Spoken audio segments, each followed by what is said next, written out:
Okay, here we go. Welcome to our webinar. Tonight, this evening, we're going to be talking about, well, a very peculiar bathroom that I've built with our team to make sure that you guys can follow along and have some fun with us. So this is going to be a typical project that you're going to be getting from your clients or something that you should be delivering as a designer to somebody who's going to be creating those visuals. So help yourself out and learn something with me. My name is Mike and I'll be your host tonight. I'm a teacher for VizAcademy. VizAcademy is an online school that will teach you how to create beautiful 3D renders in less than 7 weeks. And we're going to be working with this very peculiar but also very simple file. So as always, we're going to make sure that it's easy to follow and that everybody can do it. So I'm going to be slightly slower than usual and we're going to be doing everything by the book. Hello Thor, nice to see you. Anez, thank you for joining. The trick tonight is going to be very important because we're going to be I'm going to teach you how to handle and deal with files or scenes where your camera isn't necessarily going to be able to fit in, because to create a shot like mine, you're going to have to do something called camera clipping. And I'm going to make sure that we understand where to position our cameras, how to look through the walls, and also we're going to be modeling and texturing everything nearly from scratch. So we're going to be using some of the already existing parts that are part of Chaos Cosmos, for example,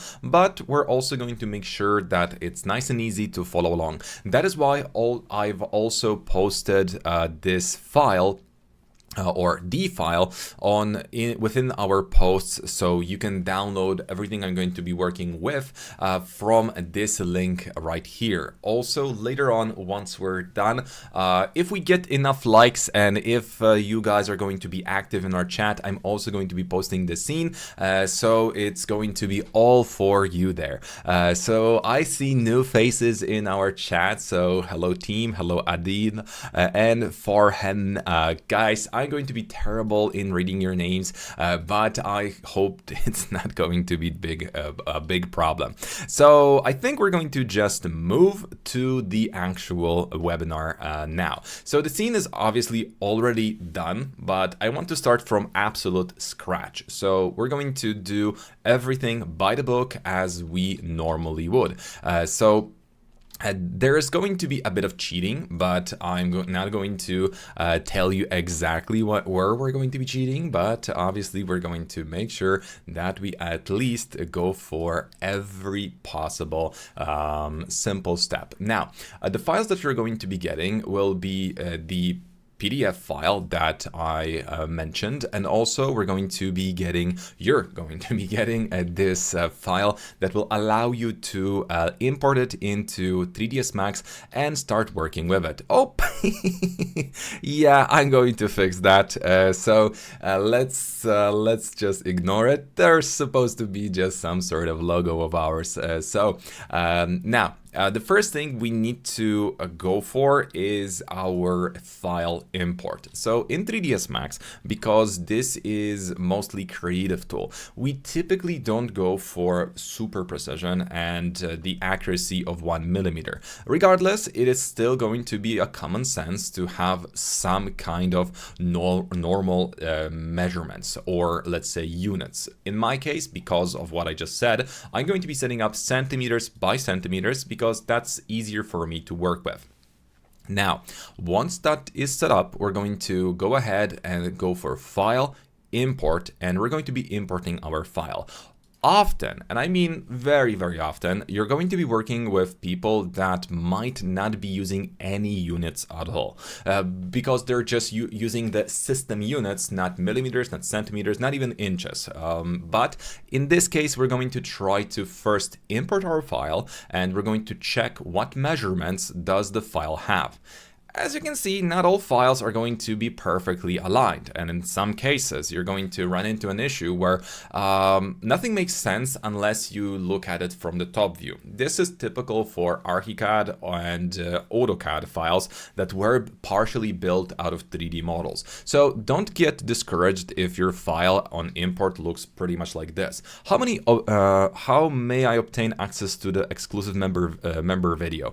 Just become a member. That's how you can get it. And now, in this case, we're going to now analyze what happened. Because this file was built on multiple layers, those layers for some reason had different levels. We kind of need to make sure that everything is on the same level. Now, because once we select it, it's all just a big pile of something, we're going to do the simplest thing ever, and we're going to scale it down.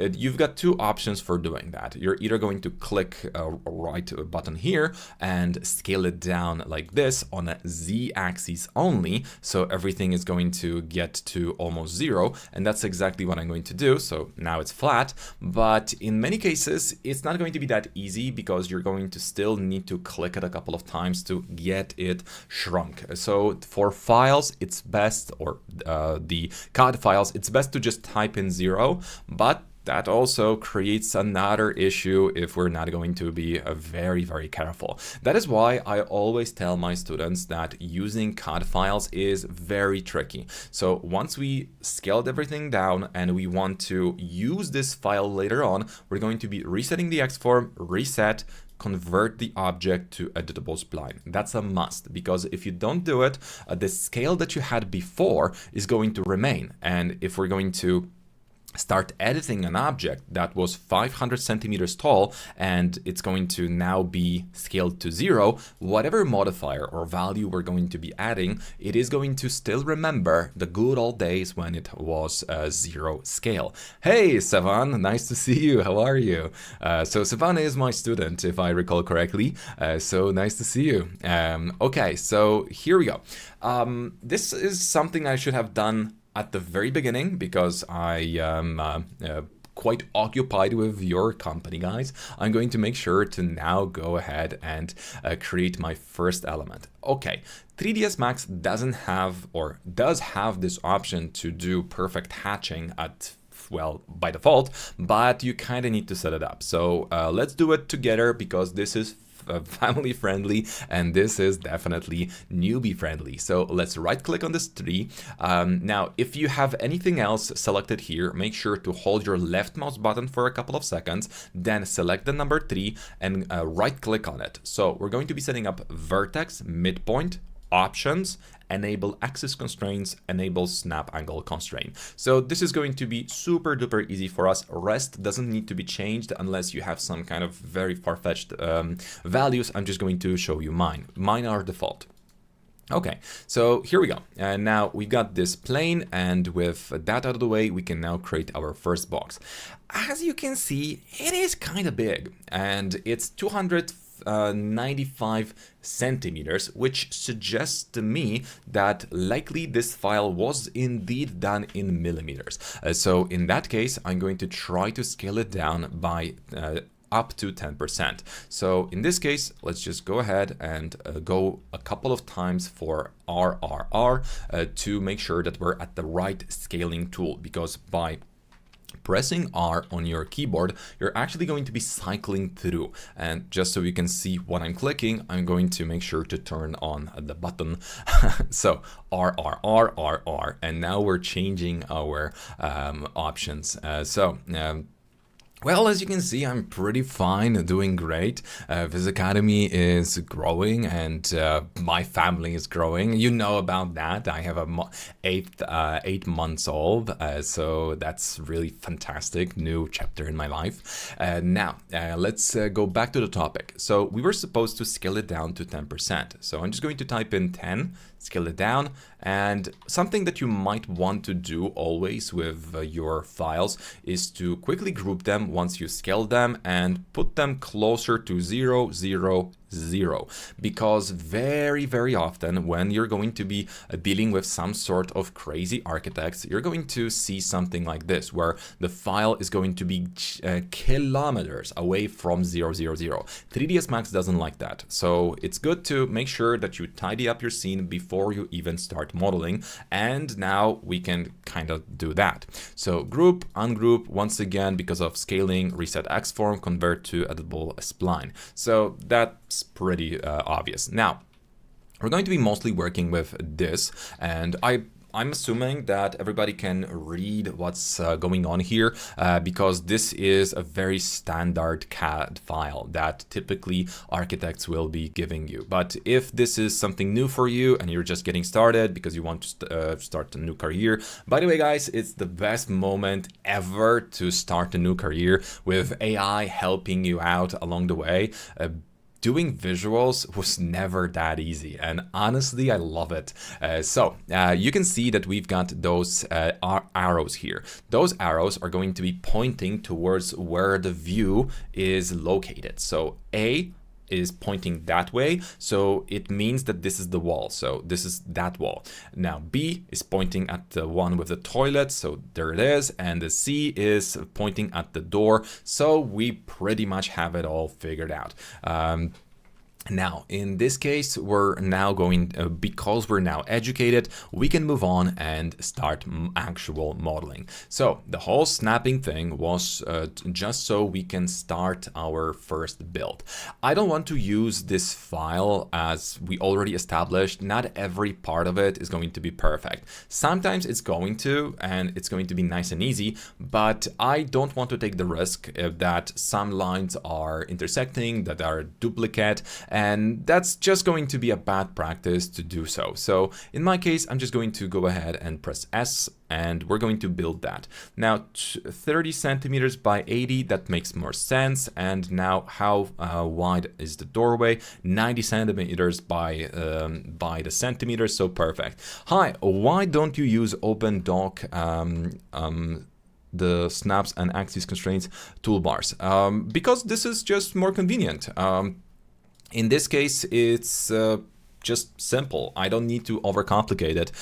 Pressing S and turning it off from time to time is that much easier. And well, that's just more newbie friendly, I would say. So now we're just going to quickly start creating everything from scratch. And yes, there are better and faster methods, but I like the precision that this gives me, because just holding your left shift and moving the element around is going to allow you to get the exact values and exact position.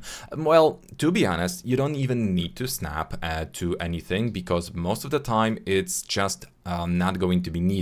But I like doing so because it's just, well, it's a little bit better for my sanity. Now, we're just going to create this, let's say, in the simplest manner. And although we do have the opening for the doorway here, I'm going to actually make sure to select both of those edges and bridge them together. Why I'm doing so is going to be explained in literally next step. Also, I made sure to leave a little bit of extra lines for the upcoming shelf in here, so I'm just going to create this line as well. Alt-1 to create so-called swift loop that allows you to create quick lines in between your loops. That's a very handy tool. Now, in this case, I'm just going to go ahead and add a little bit of shell in here, and we shall add a little bit of value. And as you noticed, it's very nice and easy to just build it. Okay, so now I kind of need to get the measurement of my whole room. So for that, I'm going to shift and copy the object. So A to make sure that we turn on the snap toggle, A, shift, and we're just going to 90 degrees that. Okay, because the object was already created as a plane, it is going to start on 0, so the pivot is also going to be exactly on the bottom of the object. So again, it's going to be much easier for me to snap to another part. Now, without even taking the measurements, I can now eyeball this a little bit, but long story short, I'm just going to be getting the value down. And in my case, I think it's going to be 280. Okay, that pretty much works out. Remember that getting like 1 or 2% margin on all measurements is fine, because what is planned, what is built, and what is paid for are three separate stories. So you're never obliged to create everything absolutely by the book. Unless you're working with some specific product, then you want to be a bit more precise. But even then, you don't need to be overzealous. So I should have created this or copied this as an instance, but I made a small mistake and didn't do that. So this is also one of the reasons why we create our walls the way I did is to make sure that if we would be dealing with some sort of sunny scenario where there's a super tiny window, we don't want any light to be getting through the cracks in our file. So I'm going to make sure to add just enough to make sure that everything is nice and smooth. And in here, I'm going to go ahead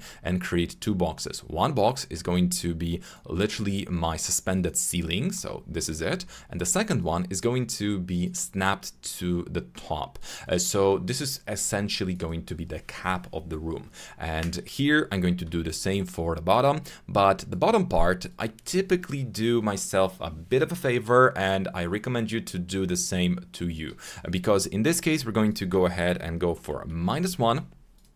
And we're going to go for the same value with our walls, because going for a -1 is going to be a neat trick that's just going to help you once you're going to be adding floor to your object. So we want to make sure that if the floor is going to be a plane, it's going to actually be on 0. So if your previous floor or the base was also on 0, that would cause a little bit of glitching. And this is how it would look like. So we don't want that, because that's going to be visible on our render.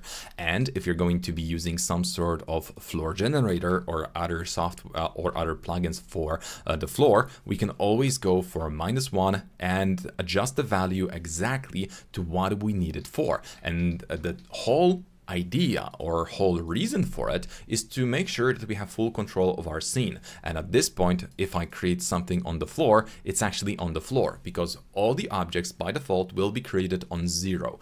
That can be changed, and we can adjust the 0 position by creating our own auto grids that will allow us to get that, bypass that rule. But that's not necessary, and it overcomplicates most of our work. So in this case, I would rather just tidy up my scene and make sure that everything makes sense and I can continue working. I'm actually going to keep those polygons. Nice to see you again. Nice to see you too, Chris. Thanks. I usually keep my toolbars open, but I think it's a matter of preference. Yes, it is. And I already have all the preferences that I need, and I know that I'm not going to be getting out of this, let's say, comfort zone that I work within. So in that case, I am not really going to need any kind of changes, because it's just not necessary for me at the moment. Although a lot of people do work the way you just described, I just prefer doing it this way, and it worked for me for so long that I can actually confidently say I'm used to it. So let's now create the floor. And yeah, we still need to read what we're dealing with and what I am supposed to do. So there's going to be a very shallow area here. So this furniture piece is going to not necessarily need a floor, but it's definitely going to be easier if I do add it in. So let's make sure to follow the rules that we just set up. So snappity snap to the lines to be created. And here, because we have the reference of the already created scene from scratch, this is supposed to be some kind of step so you can break your toes on.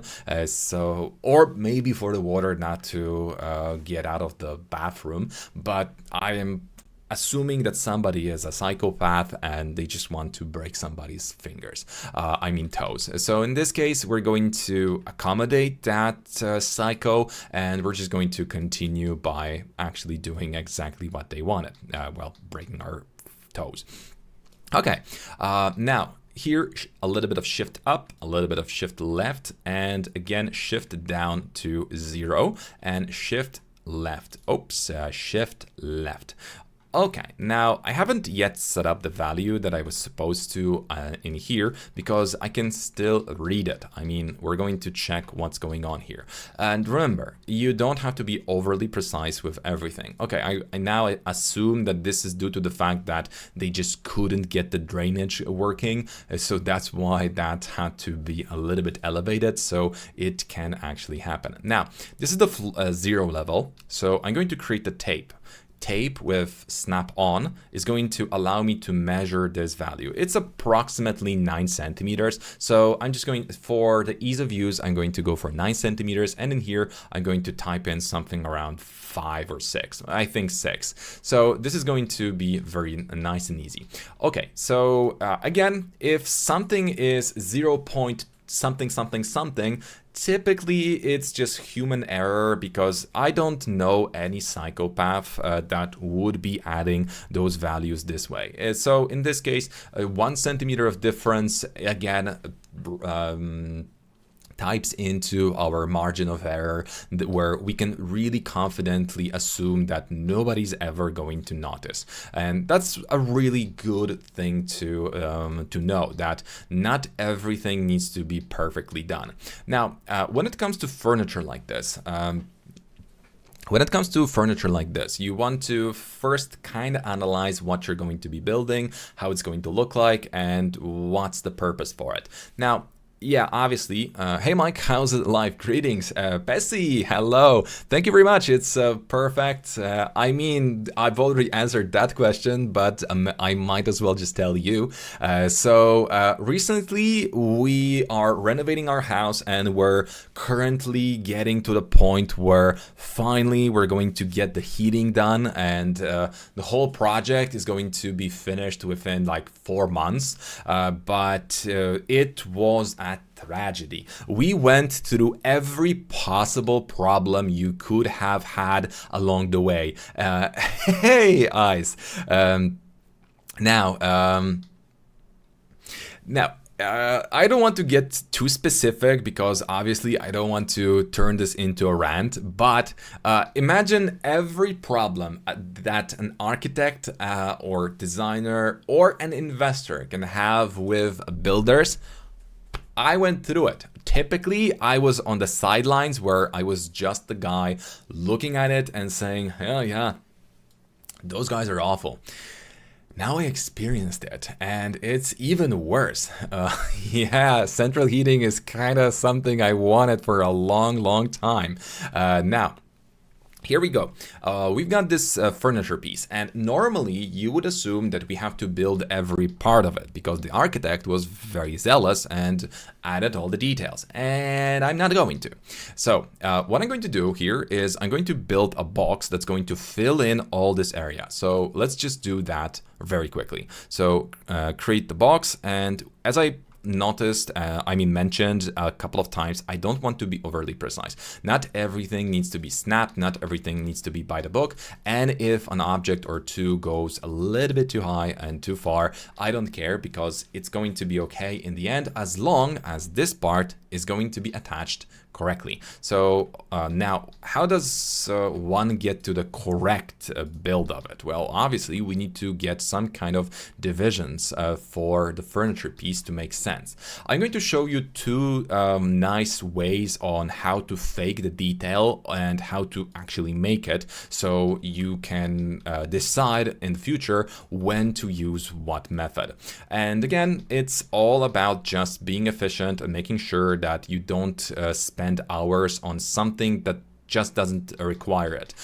In the end, you guys are supposed to be designers, and just clicking through the models for hours and hours is not designing. It's just a waste of time. So here, although we should have created each a separate box and get the measurements, blah, blah, blah. I'm not doing that. I'm just going to go ahead, add a chamfer, just a little bit so it's big enough. Now, I specifically made sure to only select what's inside, nothing outside. Now we're going to give it like a millimeter or less, even a 0.5, it's going to be enough. Now we open up the chamfer and suddenly we have perfect division for our furniture. On top of that, to make sure that it's working, I'm going to also add shell. Shell is going to have 2 centimeters, 1.8 is a typical thickness, but we're just going to go for 2 because who's going to be measuring it, right? So in this case, I'm going to just go ahead and convert this object to editable poly. And here we go. We're now happy troopers because we just built a furniture piece in seconds instead of minutes. So the other part is also going to follow along. I'm going to snap it down actually, so it's just faster. Now this furniture piece, it does seem to be a bit more complex because there are shelves and there are elements. Okay, so we're going to do exactly the same thing, but this time I'm going to start with each with separate plane, so it's going to be nice and easy for me. Now, for those of you that don't know, if you're creating an object and if you press I on your keyboard, you're going to get your camera exactly where your mouse is. So this can help you out because sometimes you're going to be trying to be very precise. So pressing an I a couple of times is going to help you follow along. So this is something that you probably need to take notes on. And yeah, it's a little bit too thick, but there's going to be tiles there, so I don't care. Okay, now let's create this so it follows along, and this is going to be tricky because the mirror is in the way. So I'm going to now convert this to editable poly, move the polygons so that those are nice and snapped, and we're just going to continue with another element. Now, another trick that you want to start pulling off is that whenever you're going to be moving objects, you can actually apply the movement prior to moving, or I'll say lock in on the axis. So now, although I'm rotating, you can see that the y-axis is still selected. So for example, if I now grab this element by a vertex on its edge, press Ctrl Shift and move it, you can see that I'm snapping only along this axis. So in many cases, this is going to be just easier for me because I'm snapping and moving the elements. Later on, I'm also going to show you a nice way of adding materials to such objects, and well, saving a ton of time on that. So this is going to be super duper educational for you guys.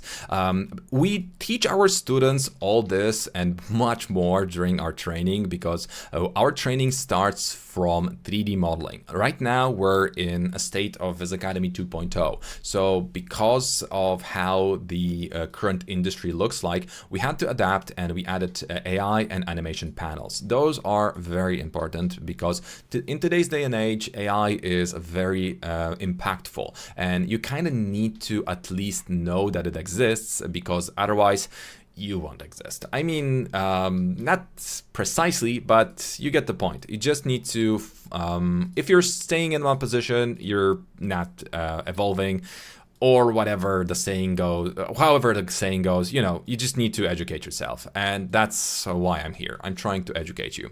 Holy moly, that is such a good tip. I had no idea about the thing. I found it very annoying to scroll and stuff. Oh, wow. That's already working. So I'm super helpful. I mean, super happy that I'm helpful. That's super nice to hear. Thank you. It's actually so encouraging to hear that feedback. That's why I prefer to do those lives. Thank you. Okay, so now I'm adding a little bit of shell, moving the snap to the bottom. So again, once this arises, it's just going to be the furniture piece of my dreams. And I was already overly precise, so I'm not going to be as precise with some of the elements. The shell, it shall go a little bit backward because at the moment there's too much of it. So let's move back, and this is the funny part because now there's that nice distance that's going to look perfect on our visual, and it's going to be one of those more realistic elements. Hey Mike recently joined a studio. Their main work is designing, and I joined as a visualizer. They do modeling in SketchUp, and my job is to render those scenes with materials and lighting. I can already tell that this is going to end up with a lot of complaining. I'm a 3ds Max user. Is there any better way to import SketchUp models into 3ds Max without them breaking? Well, I would need to see how they are made, because that's going to be the first thing. Also, make sure that your architects will be grouping files correctly and not attaching them, because attaching the files will only make it harder. Also, one thing that you need to do, and that's a must, whenever you're going to be looking at tabs or anything downloaded off the internet, like, you know, anything downloaded, and I mean anything, you have to look into the file, because often from SketchUp, if the file is going to be lower quality, there's going to be a ton of floating vertices, and you can see that there are a couple of them in here as well. I haven't fixed them because I don't need them. It's the file isn't that big of a deal in here, but just recently I had a file that had 25,000 rogue elements within it. So the group had 30,000 parts total, and 25,000 parts of it was just junk floating, and that was slowing down my computer by a lot, because there was a lot of those.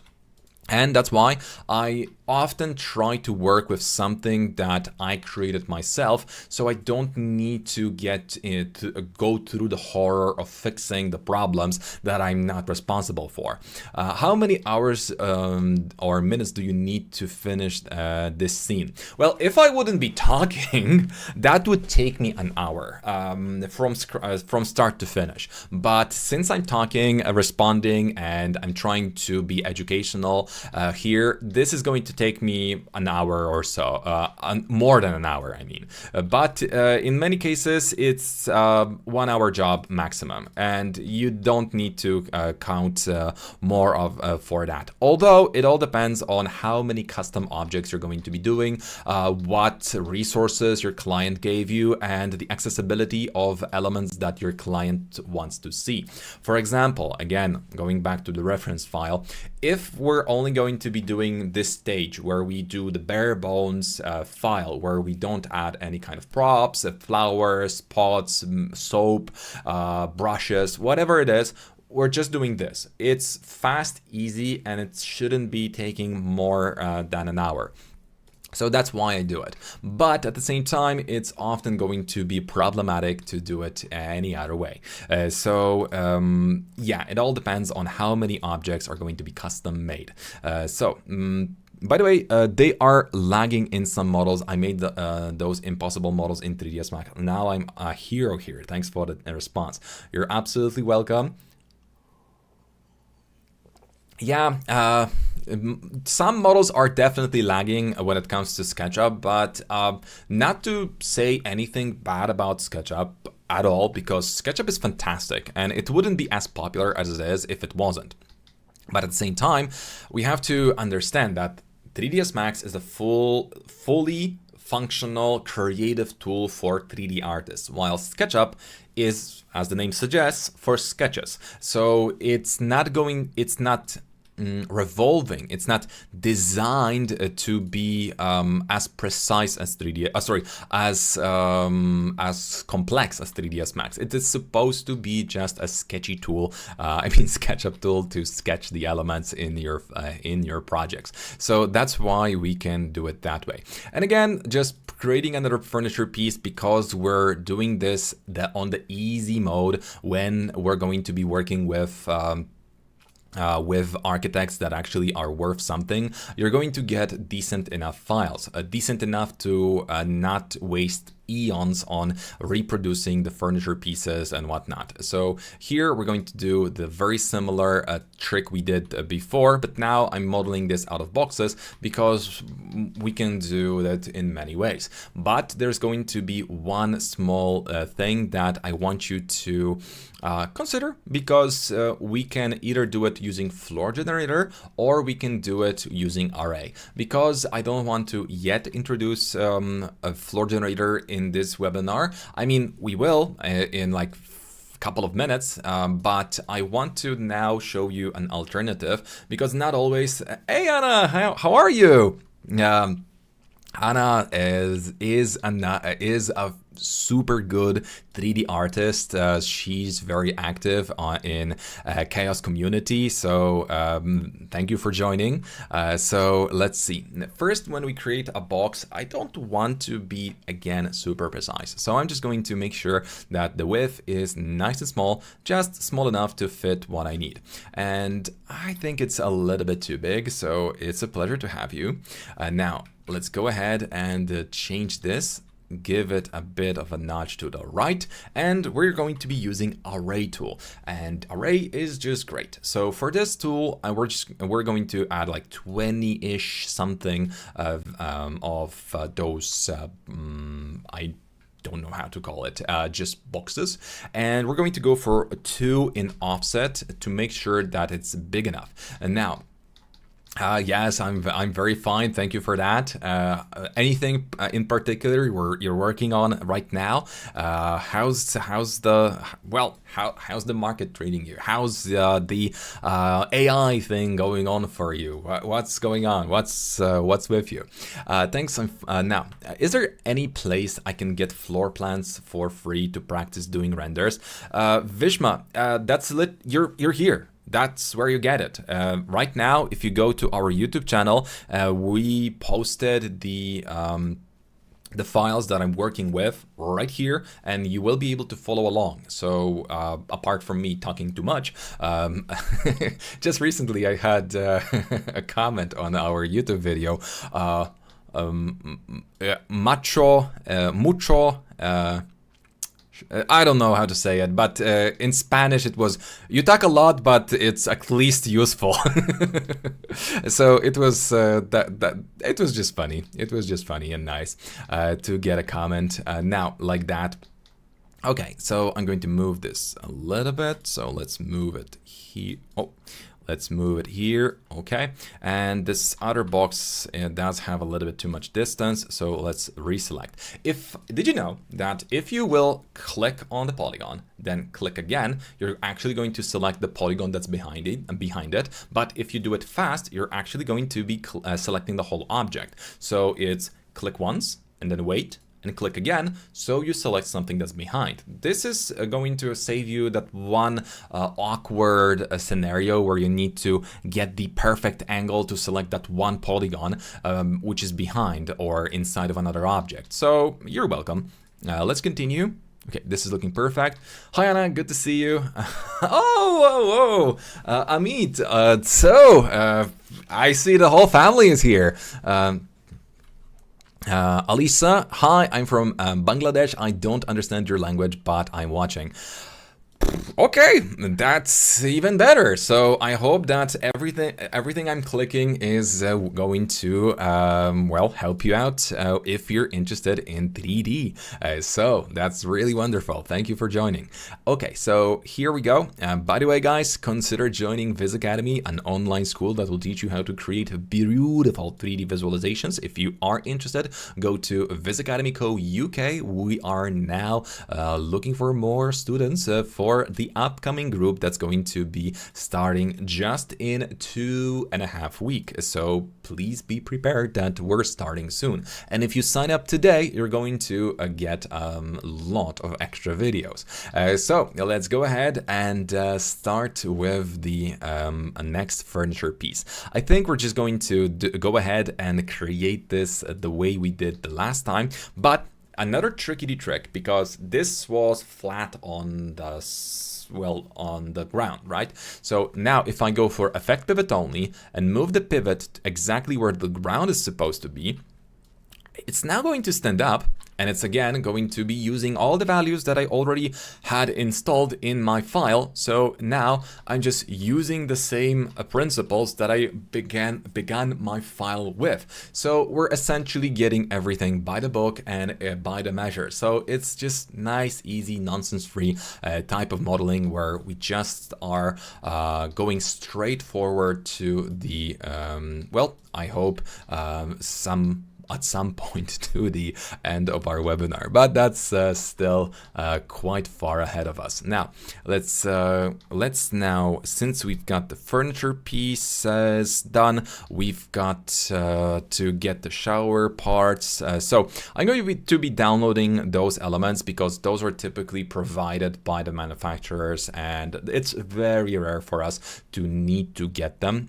But I'm also going to try to now get the door. Okay, so when it comes to the door and how to handle that, because we made something very specific in here, I'm going to make sure to do a bit of a tricky trick. So what I'm going to do is create this line that's going to be inside of my scene, right? So something like this.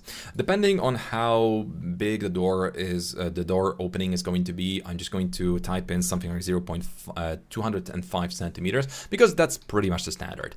And now we're going to be moving this backwards. Now, the thing is that you can go as far as you want and delete that element because it's not necessary in here.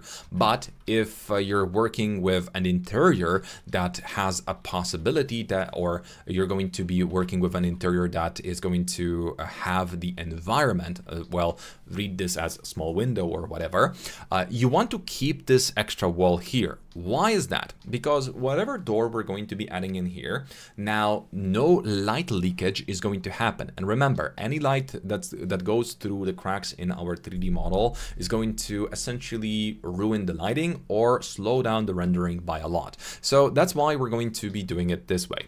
Unhide all. And now we're essentially at the point where we have most of the furniture done, and we've got the parts here. So I think it's the moment where we want to work with the tiles now.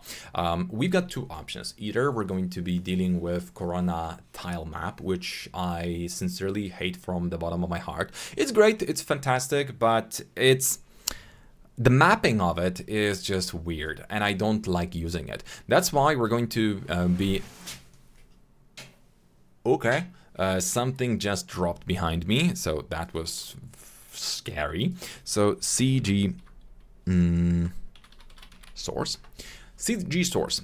This is not sponsored. This is just something that I use, so I'm giving it to you. Floor generator. It's a plugin for 3ds Max. It works with newest versions as well. It's on the market since you can imagine it's like older than most of you guys. But regardless, for some reason, 3ds Max still hasn't adapted, and they haven't made this plugin obsolete. We all need to download it and use it. So download the free version because it's free and it's a fair price. And you're going to be able to add the standard option, and I think hex. But I don't remember which one it is. I bought the license like a million years ago, and it works.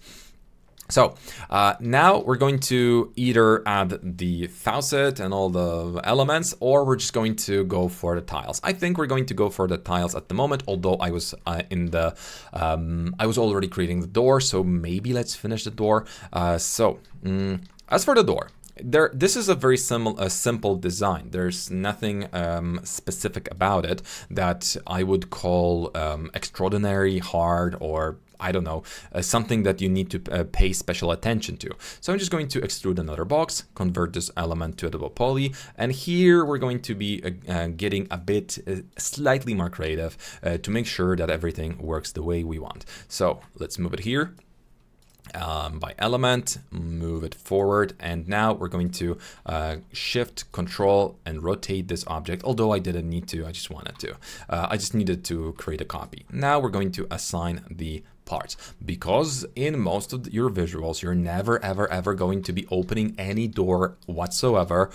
It is okay to just create it the way I did, so we're saving a bit of time. You don't want to go pixel perfect on every darn thing you're going to be creating, because if you do, you're going to run into a very weird scenario where you're going to be spending too much time on each small screw and element in your 3ds Max model instead of actually designing. So we want to keep on designing, we want to keep on building. So I'm going to give myself a little bit of that liberty to cut a couple of corners. Maybe we're going to make the door a little bit taller actually, but it's still within the standard. But let's say that not too big people are going to be living here. Now, you can also see that regardless of our precision, there is a bit of a problem in here. All of those shadows are forming. Why is that? Those are so-called smoothing groups. Smoothing groups are your absolute best friends, but only if you know how to use them. If the object is supposed to be flat and there's nothing about it that's supposed to be even remotely smooth, we clear all of the smoothing groups and we're good to go. But on some other webinar, I will explain how those tricky elements work. Now, hello, Mike. Hello. Hello. Hey, how are you, Street Warrior? Now, hi, Mike. How are you? Hope you are fine and doing good. Are you going to WVF?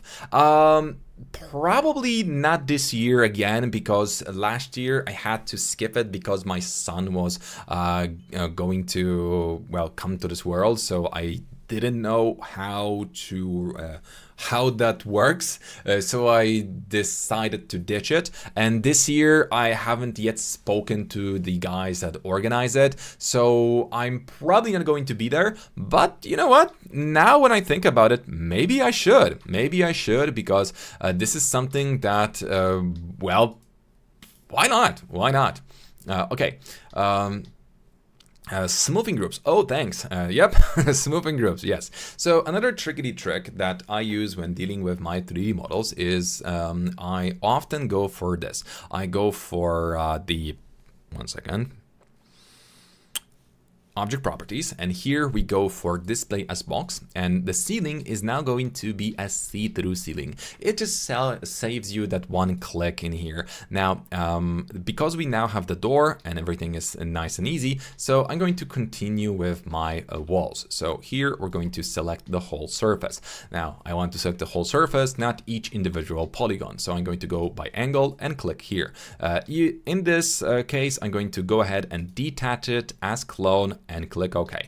Now I'm going to do the same here, detach it as clone and click OK. Why did I do that? Because I'm going to be using those two to create my floor generator tiles. Because those two tiles or two objects are essentially the same, same but different. Now this object is flat, and if I add floor generator to it, it's a plugin, so remember that. If you don't have floor generator in your case, just go ahead and go to the CG source that I mentioned. Now, a floor generator goes like this in here, and it goes like that on the opposite side. There's a plugin for the plugin that will fix this, but I don't need to fix it. I mean, I can fix it the other way, because we want our floor generator to be consistent. So for that, I'm going to go ahead and effect pivot only, move this here, and rotate this object by 90 degrees. And yes, it's that stupid, and it works. So all we need to do is reset the X form and get this object back to its position. That required one click, right? And now, because I want to be nice and precise, I can paste the floor generator. Voila, we just made it so that it's a continuous pattern and it's nice and easy. But again, I'm not going to be dealing with those tiles this way. So I at least now have a consistent floor generator that doesn't require me to copy and paste the values to two different rotations. And it's just going to save me a bit of time. And saving time is actually a very good practice when dealing with your 3ds Max files. Okay, so I kind of need to measure how many tiles I need. So here we've got a little bit of the grout, so it's going to be more difficult. I like your tutorial and I like the way you explain. Thank you. That's really amazing. Thank you for that. So what do we have here? We've got everything by the book. Again, it's 16 centimeters. Oh, no, that's 8.1. Okay, and the grout was supposed to be something around 2. That's not really encouraging. So we're going to go for that 1.8 in this case, but we're going to probably improvise a little bit. So 32 by 8.2 because why not? And I want this tile to be starting from the left part. Also, I don't want this to be as thick, so those are just tiles. Typically, tiles are going to be 2 up to 4 or 5 millimeters, especially those smaller. So I'm just going to shrink it to like 2.5 millimeters, just so it's easier for me. And now, hush hush, this is a trick. This is not by the book. This is wrong to do it the way I do it. But again, it saves me time, so I will. And now we're going to go for just closure. And now I'm going to add a little bit of offset. Bear with me, bear with me. Okay. Okay, got it. Now, the reason why I did this is to avoid adding ground. I mean, I could, it's quite easy, but I'm going to show you a trick that you're going to say, oh my God, this was so stupid, but it works, so it's not stupid. Okay, so let's go. Where do we get that opening? So it's like 3 tiles up. So yeah, I should have thought about that earlier. Yep. So, I know, I'm just going to improvise. Let's go ahead, Shift, copy, instance, okay. Put it on its back, so take a nap. Let's align it to the top. It should be fine, don't worry, don't worry. And now you can see that we left this line in here, right? So there was a reason for that also, not by angle any longer. Okay, so we need this extra line, and I need this to be now extruded. So I'm just going to rubberoo the elements to fit that exact value. And I am not going to be precise again because I want this to be working with my tiles. So because this object was an instance, whatever I did is going to be translated to the object that's already here. So again, I didn't need to recreate, remodel, remove everything, and it was nice and easy. So because we're cutting some corners, I'm going to now offset the tiles, and I'm going to adjust the size of this opening to the tiles and not vice versa. So we just need 2 tiles and by 3. Okay, so that's going to be it. Convert to editable poly, and we're going to move those 3 tiles. No, that's more than 3, right? No, just 3. Okay, so we're moving this here, and we're now getting the perfect opening. Because we're working creatively, I'm just going to creatively move those elements around to fit my needs and not the opposite way around. Because again, we've got that minimal margin of mistake, and if the measurement that we're changing is less than 5% of the model, nobody and no human is going to be able to notice it. And if somebody says that they did, they're lying or they're AI, and don't trust that person. So detach as clone as well. So I think no, just detach, okay? And I'm going to add the same material to those tiles here to pretend that those are tiles. So we're just going to need to add connect. Okay, now you're going to, now because we're getting closer to the materials, I think the rest of the models are basically just model, chamfer. So I'm going to cut a couple of corners, and because I'm going to be giving you guys this scene, I'm going to copy a couple of elements from the previous version, and we're going to just speed up the process because I don't want to just model everything for an hour. I wanted to give you the general idea of it, and to give you a little bit more idea, because I know that some of you are going to be new to the field. Chaos Cosmos comes with Corona Renderer. Corona Renderer is the rendering engine I'm using for those tutorials we're doing.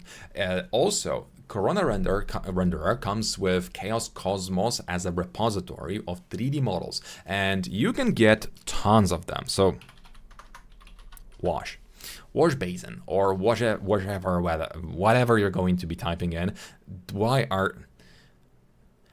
Excuse me, why are those people wash? That's weird. But wash basin, the one that I'm going to be using is this one. So let's import it. And as you can see, it's too big, the wrong size, and we don't care. We're just going to scale it down until it fits to our needs. all the objects that you're going to be getting from Chaos Cosmos are going to be probably, why not use Corona Tile texture directly? Will it give a different result? So, I mean, the reason why I'm not using the Corona Tile is very simple. It's not very comfortable to control, and in most of the cases that whenever I had to deal with it, I needed to go through the hoops and loops to get it right. And because I want to get that opening, that extra opening, I don't want to spend even a second on guessing the right measurements for the mapping and repositioning it. I know it could be fine, but because of what I'm doing and the way I'm working, it is just going to save us a ton of time. So going back to the objects that come from Chaos Cosmos, all of those objects will be coming in a special format called a proxy. Proxy is a file that is linked to a mesh that's stored on your hard drive. Long story short, it's just a model outside of your scene, and it's called upon only for the rendering time. But those files are non-editable. So if you want to edit them, you need to right-click, convert to editable poly or mesh, and then poly, but you can just duplicate it to mesh. Long story short, it's just as good as any other model, and you can edit it freely, but it's definitely going to come quite dense, so don't expect too much of those models. I mean, you can, because those are high quality, but it's just that the editing capabilities will be limited due to the complexity of the model. Now, I think we're done. The modeling part of all of the difficult elements is mostly done. So I'm just going to call upon cheating, and we're going to duplicate a lot of objects into the scene. And that's basically me just cutting some corners. So we're adding tubes for the lights. So those are lights that I did some time ago. If you want to know how to model models like this, oh no, that's not even mine. This is from the company that provided it. So if you want to learn how to do lights like this, there's tutorial on exactly very similar models. This is just a piece that you can do within seconds, and it's not even that great.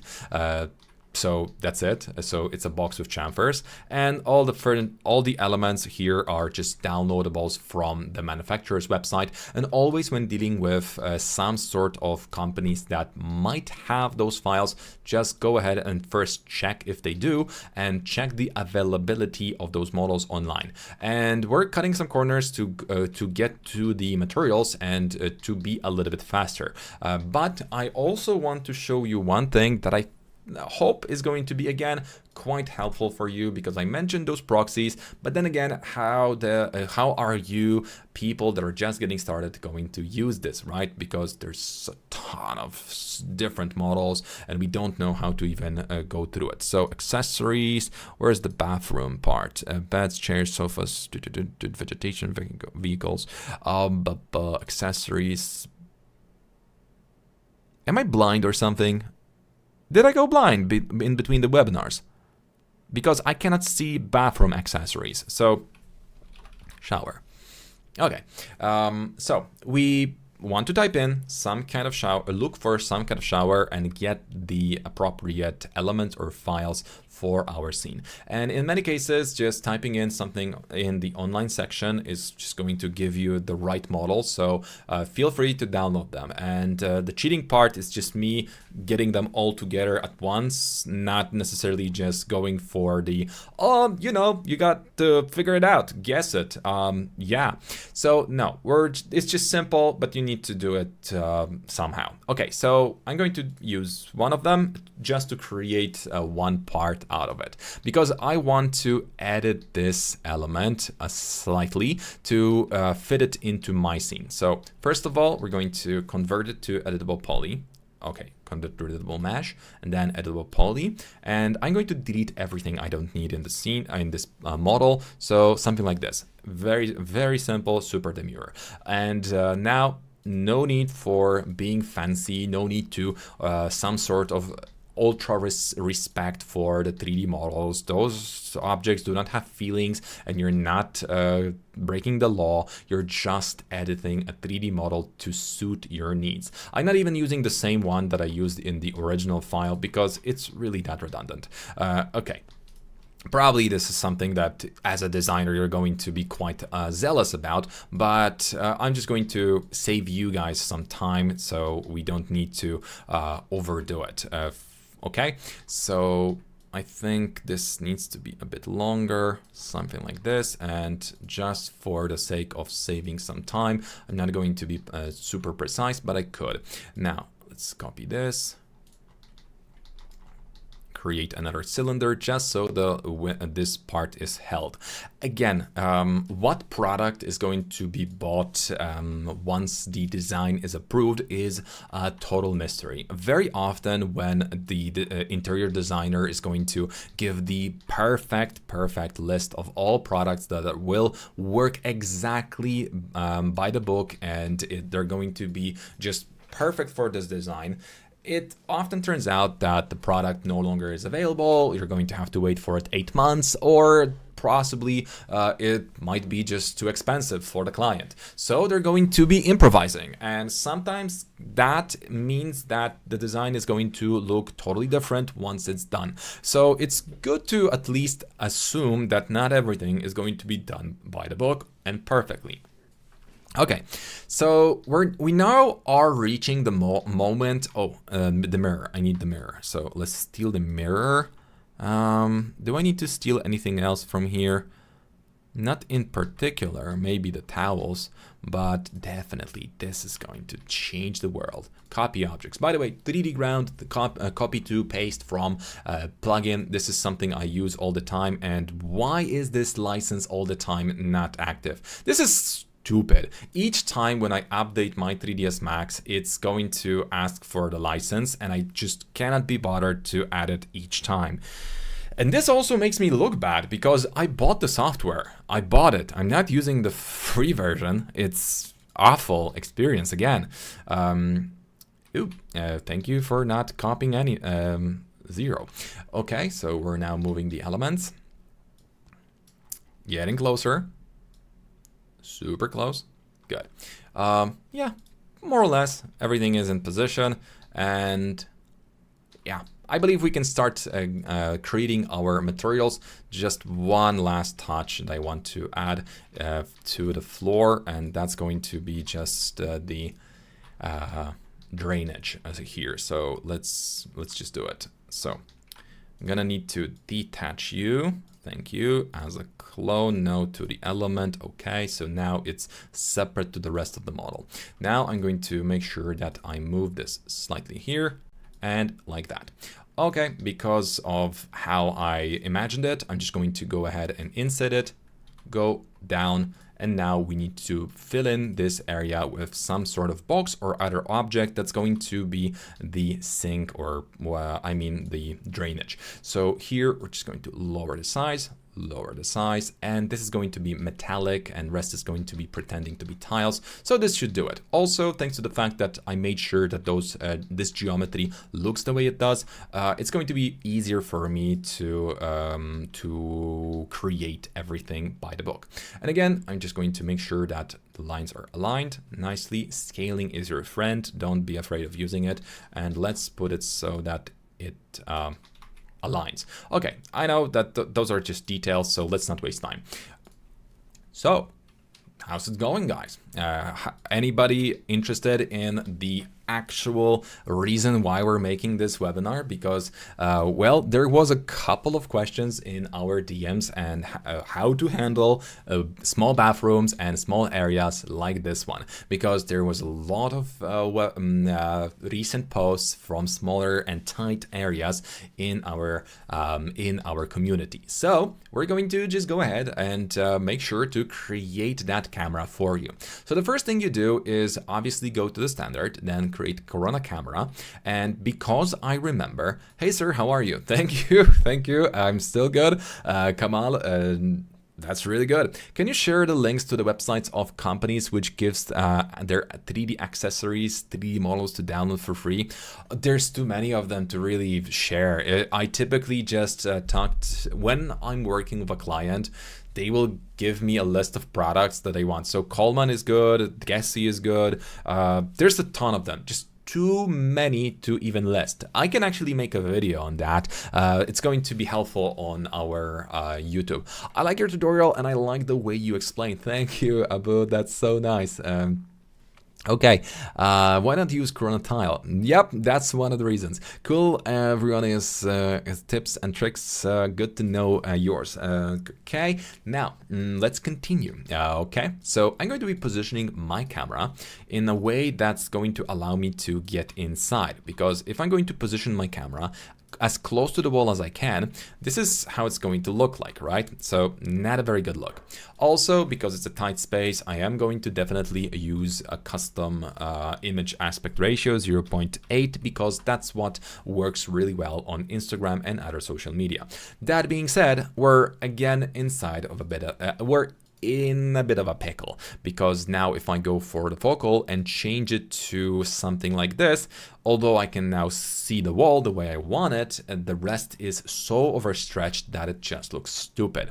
So what would be the right way of approaching it? Probably changing the focal to something like 24, but then I am not showing the whole bathroom. Although there's nothing good about showing a toilet, it is still going to be easier for a client to make up their decision if they know how the full interior looks like. So in this case, I'm just going to do a very simple yet for a lot of newbies unknown technique, where you go all the way inside of your Corona camera, go to enable the camera clipping, and this is optional, but show the viewport clipping. So now we're going to be typing in something around 1.150. So we now see this very big line. So this line is going to be our helper.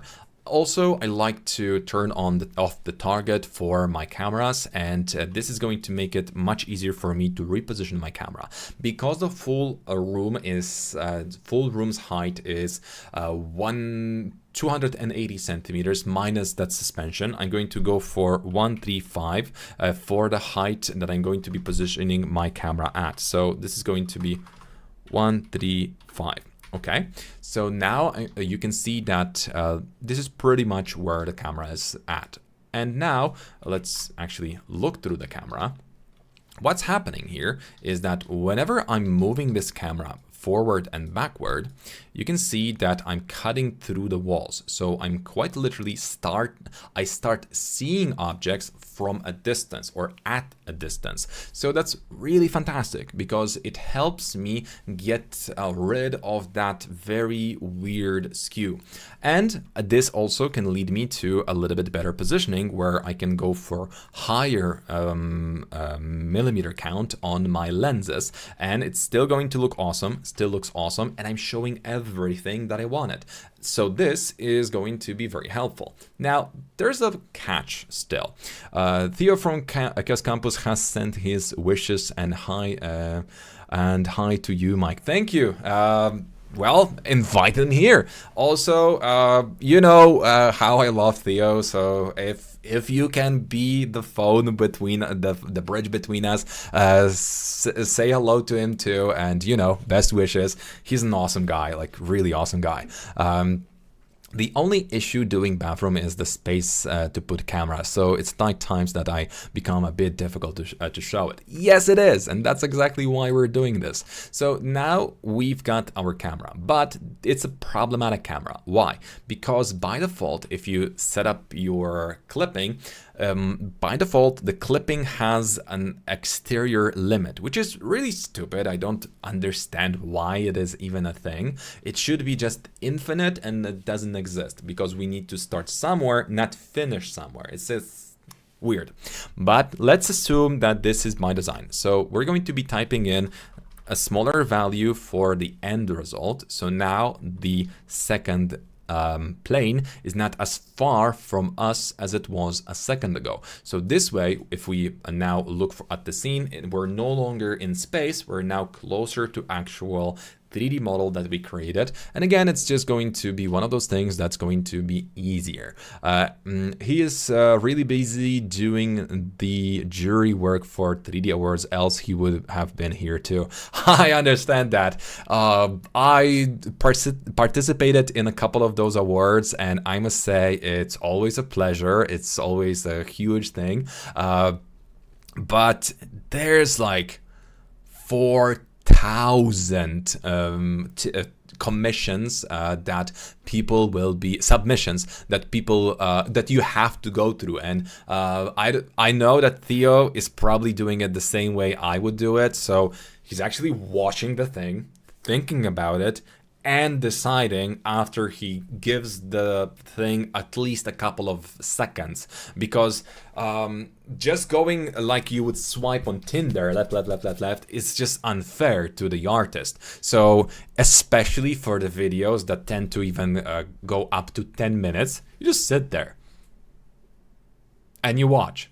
So that's fantastic. It's mesmerizing. It's amazing because so many talented artists sent their submissions, but at the same time, it's 1,000 of those amazing things to do. So that's really something. Hey, love from Bangladesh, brother. Thank you very much. How are you? Now let's continue. And since we've got this camera set up, which was very easy, there could be, can be, and will be a lot of small issues where our camera is positioned exactly the way we want it. But now, if, for example, I go a little bit further in this case, I'm going to lose a little bit of my wall here. So if I go here, we're going to be cutting into the wall. I could move my camera to the left, but then again, or move the slicer a little bit backwards. But both of those options are kind of problematic for me because this is the exact position I want, and I don't want to be overly precise with everything. So in this particular case, what we're going to do is for this one camera only, we're going to be using enable exclusions. So we exclude the objects that are currently intersecting with our camera. So it means that although in the viewport you're still going to see it, once you're going to be rendering, it's going to be ignored by the camera. The funny part is that it's not going to be ignored by other objects. So it's still going to be participating in our scene. It's going to cast shadows, it's going to be reflected. So you lose nothing, but you gain the ability to look through the walls and objects just by that.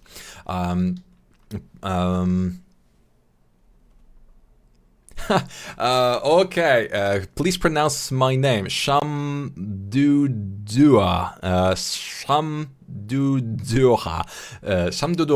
I hope that I was at least close, but please, guys, don't do those requests. Not.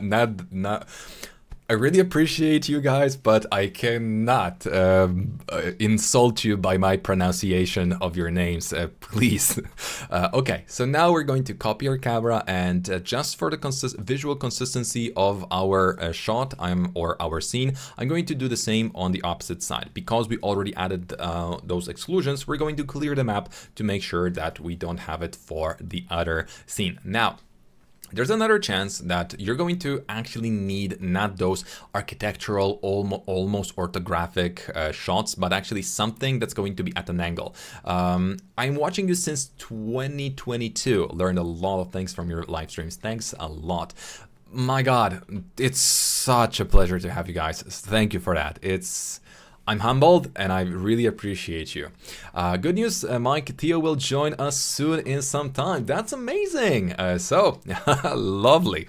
So in this case, I'm just going to go ahead and go through the easiest route. So first thing we do, we position our camera inside. So we're going to be looking at it. Hey, Chaos Campus, that's so cool.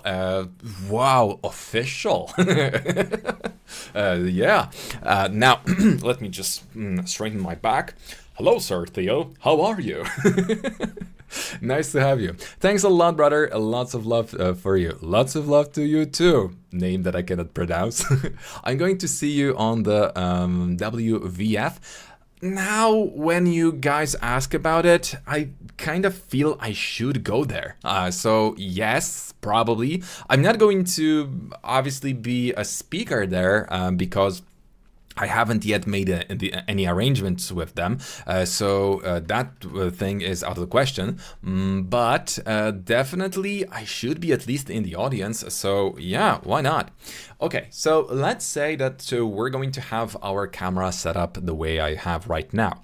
Everything is in position, but we're still looking at everything very, very stretched. So the trick is that whenever we want to get into our room at an angle, you don't just blatantly go back with your camera, because you're soon going to be cutting through the walls, which is going to be an issue.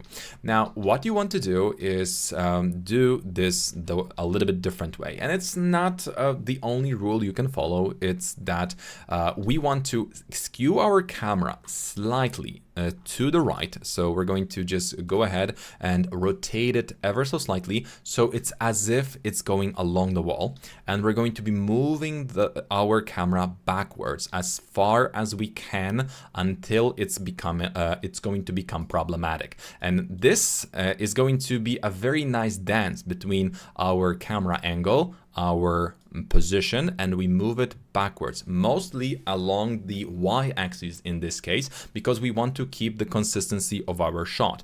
Once you settled, you cannot go too far, obviously, but you want to get as close to your walls as possible to make sure that we're not cutting in and we're not cutting in. So we're ignoring those objects, and now we have a nice shot that's going to be easier to look at and not something that's going to be overstretched. It's a subtle difference, but it's a huge difference actually. So this is just going to make you look more professional, and the best focal for most of the interiors is going to be around 45. So for that, we're going to have to go a little bit further back, and we're going to have to skew our angle even further. But then again, we're not going to go too far, because in that case, we're going to just make this look a little bit weird. But look again, this now looks architectural. This looks more client friendly. It's something that people will be looking at and will understand, because that's how humans look at the world. Something that you need to know is most of the time we operate in our eyes operate in lenses around 45 to 55. This is what people like the most. This is what we typically find the most pleasing. So that's why you want to kind of get there. So hello, sir. Hello. By the way, Theo, thank you for your kind words, because our friend here gave me all the intel, so thank you for that. But Theo, tell me a little bit more. How are you? How have you been? I would like to hear more about you, man, so let me know. Okay, repositioning the elements, and now let's go to our main camera, and we're going to start building our lighting. So because I cheated and I mentioned it earlier, I'm going to just go ahead and give you the rundown of what the light in the ceiling is. So there's a little bit of trickery going on here that I want to share with you, and this is going to be nice. So first of all, we've got our light source. So this is the light that's going to be producing the actual lighting in my scene. This is very important, because in the actual light is going to have all of those options here disabled. Why is that? Because if it's going to be visible, it's going to have impact on my lumen glare, which I don't want. So I'm going to reset every setting just so it's easier. I want this to be nice and soft, so 3 centimeters is enough. Now, the visible part is in here. That's the light that's going to be actually reflective. It's going to be visible during the rendering. So this is a trick that's going to allow you to fully control your lumen glare. So let's see it in action. First of all, let's start rendering. As seen, start interactive.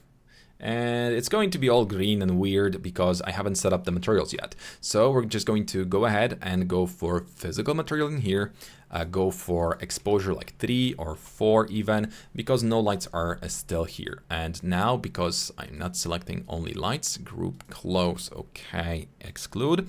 Now you can see that the visible light is actually working very well. It's the visible part that's creating a very nice effect. So we can go for new layer in our material editor, so M to turn on the material editor, and you can see that this is a legacy material. It's an old material, but we can change it very quickly to something a little bit more modern. So Corona light, and we're going to be adding this as a color. Now I can add a little bit more power to it, and you can see this is creating the effect. This is working with the reflections, and this is exactly what I want in this scenario, because all the visibility is going to come from that one part of my light, which is important for me, because now if I turn on my bloom and glare, I have a nice warm bloom. It's going to look just better. So let's go for a little bit higher value, and it's just going to look nice. Again, that's perfect. Now look what happens if I do the same but with Corona light. Open it recursively. If I'm going to do the same with my main Corona light that's going to be producing the light for my scene. Oh, wait a second.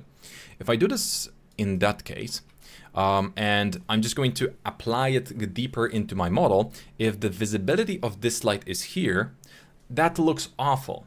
That just is awful. It's going to produce very bad streaks, and I don't like it. But the previous version wasn't so. And this light is going to be directly responsible for how the lighting looks in my scene, the Corona light one. So it's going to be absolutely fantastic, because now, independently of what this light looks like, and it's always going to be that nice cute light at the top, now I can set up whatever values I need for this light to be. So for example, I can change its temperature, and this remains the same, but I'm going to keep it by default because I want to have some contrast, and it's going to be absolutely amazing if we do it that way. So that's why I use it the way I do. It's extremely helpful, and this is one of the next tips that I wanted to give you tonight. So let's continue. What do you think about AI? Nowadays, it has advanced a lot in terms of realism and consistency, and the demand of ArcViz artists has decreased significantly. No, I mean, I never noticed that decrease because at the same time it's faster, there's more to do, people are designing more freely, they're more expressive, so I don't think that it's that. Yes, the tools are very advanced, consistent maybe, but still it's not something that replaces anybody. Even now, the vibe coding is being basically let's say they're slowly turning off the vibe coding because it turns out it's too expensive and not very reliable. Same goes for ArcViz. Yes, it's perfect to go for the wow effect, but if you're going to be working with actual clients, actual projects, well, you may want to think twice before you really get into AI, because yes, it's perfect, it helps, it speeds up the process, and I'm using it myself, but it's not the way people are trying to say that, yeah, it's just taking our jobs. Yes, people were impacted. And I'm not saying that there weren't, but what I'm saying at the same time is that only people that refuse to learn the new tools and speed up their workflow were affected. So effectively, what we're dealing with is just new software is out, people refuse to learn, and now it's the AI being a problem because, if new version of 3ds Max would came out and it has amazing tools in it, and you refuse to learn because it's your fault. It's you that did it. It's not the AI that took your job. It's you that didn't keep it. So again, I am not afraid of AI. I'm using it and I'm happy about the usage of it all the time. But I am also going to make sure that people understand that as long as you control the tool, the tool cannot control you. And the demand is definitely not smaller. It's not, I haven't noticed a slowdown in my business. I know that some people will complain that projects no longer cost as much as they did. Yeah, but you do some of them 5 times faster. So yeah, we're getting penalized for the fact that there is a little bit of a speed up of our work by factor of 5. But what do you expect? You're just going to suddenly have a speed up and no penalty? Nope, that's how it works. And discuss Daslan. Wait a second. Ahoy, Mike. Okay. Sir, have sent an email and tried to say that from Bangladesh there are lots of students interested in first class grades showed and don't have any international money transfer system. I will try to talk about that because I mean we're going to be talking to our higher ups about it, because if there is a possibility for you to join us, I would really love to see that. At the same time, meanwhile, I recommend you to use our free resources. They're very helpful. What about AI? Okay, hopefully we get the chance to catch up in Warsaw. Would be awesome to have a beer or two there. Oh yeah, that, and discuss dud lives. Yeah, that's something I'm really looking forward to. I love this new part of my life. It's amazing and I recommend it to everybody because it's cool, it's nice, it's fun, it's refreshing, it's something amazing. Okay, so we basically, where did that come from? Okay, let's discuss how this was made so everybody can follow along. It's a very simple 3 material. So we've got multi sub-object material. So this is the mirror, this is the frame, and this is the light. So for the mirror, you don't need any specific material. You just go ahead and go for default. Okay, you then change the default to metal, and you change the roughness to 0. That's your mirror. If you want to be better at mirrors, you just add a little bit of bump to it. But the amount of reflection is now going to be controlled by the color that you added here. So the brighter the color, the more reflective the mirror is. I typically make sure that my mirrors are like 10% less reflective than 100, because in that case, it just makes it more realistic.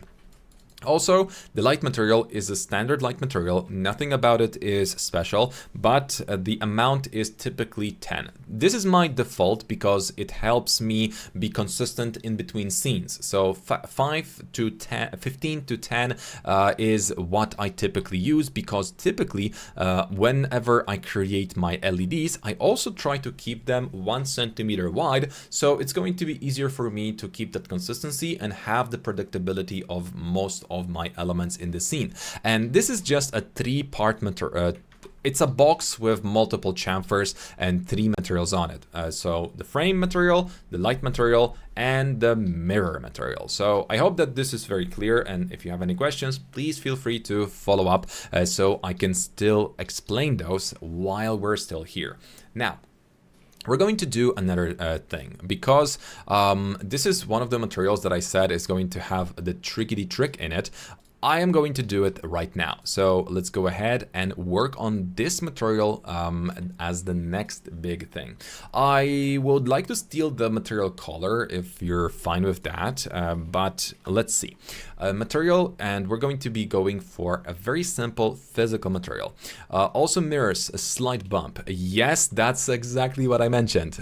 So if you want to go that 1 extra, that's always cool. And since you mentioned it, let's go for it. So how do you do it? You typically want to go for general and noise, but this is if you have just 1 mirror. But if you have multiple mirrors next to one another, you do this. You go for materials, maps, Corona, and you go for Corona mapping randomizer, and you plug this map into the input. Then this map, it goes into your bump.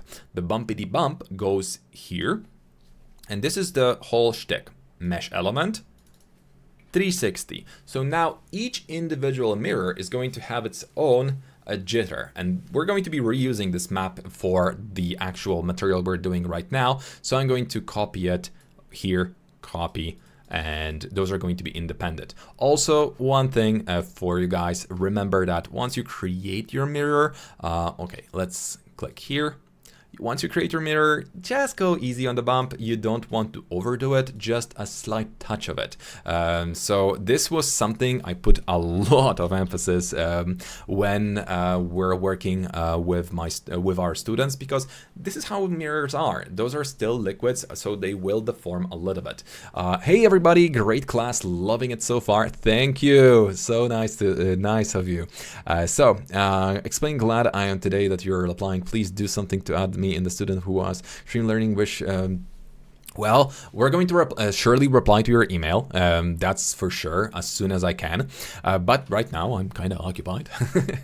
So let's continue. The mirror itself, and something that actually needs to be discussed is when you have Corona Light by default is not going to have the option to set up the temperature. You can change one setting, which is going to be in properties, so customize, preferences, and in preferences you can change the color selector to improved picker. But because I am expecting that you guys are going to be new here, I am not going to give you menus that you don't have. So you could do it and have the color picker that way. Let's show you how it looks like for a second. So Corona, okay. Now the color picker, it looks like this. So now it has temperature, but again, let's go back to the point where you guys are new and I'm not somebody who's going to be throwing everything at you. So instead we're going to be using Corona color. So it's one of the maps that you can find in Corona maps, which is basically here, right?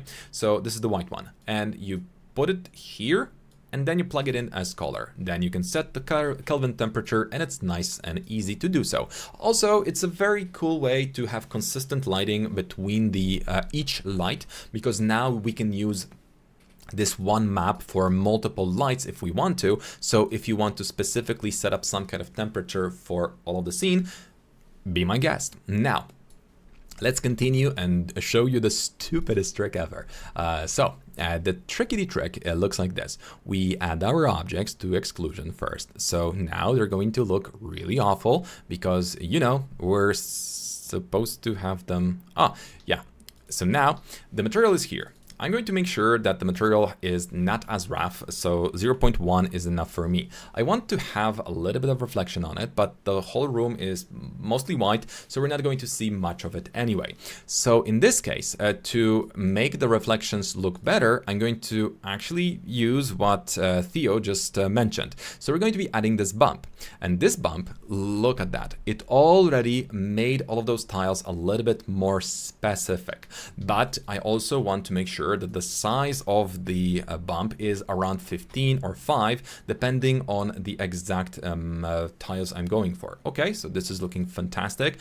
But again, I'm going to lower the amount this bump is going to be giving me, but only in a second, because the first thing I'm going to be going for is the Corona round edges, and that's the reason why I added the grout 0. So here we're going to go for additional bump for this map. So the chain goes like this: noise, randomized noise 360, it spins like a pizza. Then we go for Corona round edges. Corona round edges is set to almost 1 centimeter in this case, and look how awesome all of those tiles look like. Those already have so much detail. So let's go for 0.5 centimeter so it's not overwhelming. And in the additional bump, I'm just going to type in something like 0.2. So again, the bump isn't too excessive in those areas. And we've got tiles. Now, still not the trick. Now, the stupid trick is to use Corona wire. Yes. So we're going to be using world units, and we're going to be adding it as the color. So ta-da! It's stupid, I know, but it works, so I love it. 0.2 for millimeters in world units, and now we can set up our grout and our color without the need of creating multiple materials or some very elaborate schemes. The wire color is going to be working as a tile in our case. Yes, we could have used any kind of map, such as Corona tile map, which is specifically designed for this purpose, but I am dealing with a very specific measurements, and I don't want to play around with moving the one line of my mapping, which is impossible in that case. So this is why I'm doing it this way.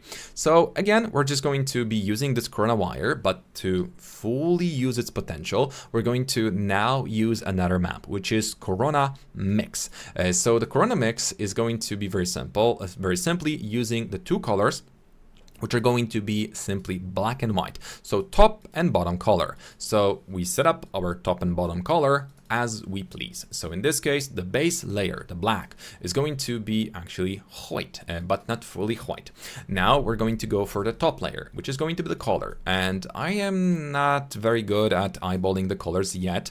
So we're going to try to do it this way. But hey, why isn't that working? Because I'm a dummy and I forgot to change the add option to the mix option, which is now changing the color exactly the way I needed it in the first place. And you can see that this is now working exactly the way I want it. And the funny part is that it actually looks really good even on a close-up. Wait a second, this close-up. Even on a close-up, it looks absolutely amazing. It's there. It's exactly what you needed. It has that nice round edge. It has the grout. It just looks perfect. And thanks to the fact that we added the bump that I mentioned earlier, so additional bump, now we're going to have all the nice values. I think the noise was actually too big. Let's go for 2. 1, 2. Okay, and now we're going to go for lower value back, so 0.3, just so it's emphasized a little bit more. And look at that. We've got perfect tiles. Each tile has its own randomized, that's very important, randomized pattern. So no tile is exactly the same. And it's just so good because it saves us time, it's easy, and it follows along our geometry. So it's not something that you could do with map. And you can see that all of that is just easily added, and you can actually see that it's perfectly bumpy. So thank you so much, Theo, for joining. Super Time, was a pleasure to see you, Mike. Bye. Thank you so much again. I am going to now add this to my favorite webinars that I made because so many people that I like came to me to our webinar. Okay. So let's continue adding our materials here. You're the best, my friend. Thank you so much on behalf. Greetings from Turkey. Oh, lovely place. Your videos on 3ds Max and Corona Render are amazing. Thank you so much. I actually been to Bodrum, a very nice place. Some cool clubs you have there. So, by the way, really recommend that. Bon appetit, Theo. So let's continue. Now, the blue, the color they have is not exactly the tone we're going for, but there's another material that I want to show you, and it's going to be hacky, tricky, and you're going to say, this was stupid and I love it. So let's just go. So the first thing is that we need to establish what material we're creating. I want to create wood material here, right? So one problem that you typically will have with your wood is going to be mapping. And I know that you will. It's just something that happens all the time. I'm going to sell you this method, and you will hush. This is a secret between me and the rest of the YouTube. And you, me, and rest of the YouTube, okay? But look at this. Let's say that we've got our material. I'm going to be using my material setup. So we could do it from the scratch, but I'm going to just walk you through it. So we've got our bitmap, which is something that I'm going to be also adding, giving to you guys with this webinar. So it's a very simple texture, but it's super flexible. Now, the trick, and then another trick, and normal setup. Oh, that's another trick. But the actual setup is here. So we've got some hue, gamma, same here, a hue, gamma, just so we control the roughness and base color. Round edges, because I don't want to use chamfers, so the round edges is going to be set to something like 3 millimeters, because that's how much you're going to typically see on typical furniture. Theo is amazing. Such a such a hound. Let's see. So now the actual trick. You set up your bitmap. You have Corona mapping randomization. You have all the randomization set up in one randomization node. So it's -5, +5, -5, +5. Depending on the texture, -1 would be enough, but mesh element and instance are important. Now we go here. We select the other option, and here we're going to go for the 90 to 90, which means that our texture is going to be rotated by 90 degrees and 90 degrees only, nothing else. So we're using one texture. Now this is just randomization, so it doesn't count as an extra texture, so it's actually more friendlier for your computer.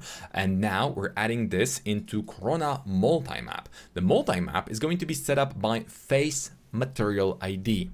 You know where I'm going with this? So now we're going to go for the item count 2, but let's just skip this for a second and add it in here so you can see exactly why is that awesome and how we can use it. So first we set it up. Let's go to the material setup and go for render hidden lights. Thank you for the hearts, guys. You're amazing. We've got our mapping, right? So for the most part, it's fantastic. It's working. It's exactly what I wanted. It's exactly what I wanted to see, right? But there are a couple of elements that I don't necessarily love. First of all, the scaling of the texture, and the texture is not running the way I want on some of the furniture pieces. I want it to rotate at 90 degrees in here. I want it to be differently here. So in this case, we're going to go ahead and convert this object to editable poly. Reset the X form just so if any textures are wrong, they're going, especially with the method I'm using. Now, here we're going to be relying on so-called Corona 3-planar mapping. So 3-planar mapping is going to be a global UVW map that's going to be working with the material independent of its position. So now we're just going to have perfect mapping all the time, forever. But the trick comes in. We want to now have the ability to rotate some of our furniture mapping. That's really where it gets super cool. So now we're going to do a very quick rundown of our model, and we're going to swap IDs on some of those elements. And this doesn't take much time. First, let's go to the material. So we go for material, set ID 1 globally. Now convert this object to editable poly, or add editable poly as a modifier, because after all, we're selecting multiple objects. And now all the surfaces that I want to be rotated by 90 degrees will be selected and will be given ID number 2. So now all of that is selected and I'm giving it ID number 2. This can work without 3-planar mapping. Just regular UVW mapping will work as long as you're going to be using box. But once I'm back here, you can see that now the mapping follows the way I want it. It goes exactly the way I want it. And if I want to adjust some of the surfaces individually, it's just a quick rundown of a couple of clicks. Now let's go back to ID number 1 here, and we've got rotated texture. So it's perfect, it's easy, and it's just a no-brainer, because now whenever I create a new furniture piece, not only it's going to by default be perfectly mapped, which is amazing, but even if I create a new furniture piece, what's going to be super cool about it, it's perfectly mapped and it's randomized. So it means that there's not going to be any repetition ever. So it just means that I saved myself so much time on moving UVWs, correcting the elements. I just have one mapping, and all I need to set up for this furniture is the the ID, which takes seconds, and it's just a no-brainer for me. This is the material that I use most of the time, and I believe that you should too. Now let's go. Bro, I really like your lectures. I joined your live a while ago. Can you tell me about the camera and render steps? What is the final setup? The final setup is basically what we're after right now. So we're setting it up so that we can reach the final. But long story short, we just need to play a little bit more with just a couple of materials, just a couple of objects, and we're going to get there eventually. We just are lacking 2 additional lights, and the camera settings is mostly about the clipping, so we already run past that. If you want me to give you a little bit more info on the clipping, let me know, but we're past that. Now, Corona Light, and as we already established, I'm going to be using Corona Light set to rectangle, and that rectangle is going to be only 1 centimeter wide, so I know that I'm going to get consistent lighting out of it, and I can predict what's going to come out of this small element. Okay, so here we go. Oh, looks awful. Mike, what did you do? Well, I did exactly what I wanted, but we're going to adjust. So first thing we do is we make sure to have all of those options turned off, because if you don't, it's going to hurt. Next thing is to make sure that our light is in the range that I mentioned, so 10 to 15. Also temperature. Temperature in my case is going to be just 3500, because that's a perfect temperature for most of our cases. Now I want to make sure that the color is closer to the original, so let's just steal that because it looks so much better there. So I'm going to grab that tone because I don't want to be eyeballing it. So here we can copy the exact hex value, copy that, and this is enough for us to have our fun. So now I'm going to go back to the scene, and now without eyeballing the color, we're just going to paste it in. So okay, Corona Mix, we type in the hex, got it. Got it. Now we need to change the color of the door and the wall, and we're essentially all set up. But there's going to be additional adjustments that I want to mention, so bear with me and stay tuned. Okay. Okay, first thing is the additional light that we're going to be adding beneath this element. So again, it's going to be Corona Light that we do for rectangle, and in this case, I'm just going to draw it. Perfect. And essentially 1 centimeter or 2 centimeters depending on the positioning. So in my case, 1 to up to 2 centimeters, and you can see how soft and nice it looks if we have that value. And again, maybe this needs to be bigger, so let's go for 2 centimeters in this case. Yep, it looks much better. So that's much better.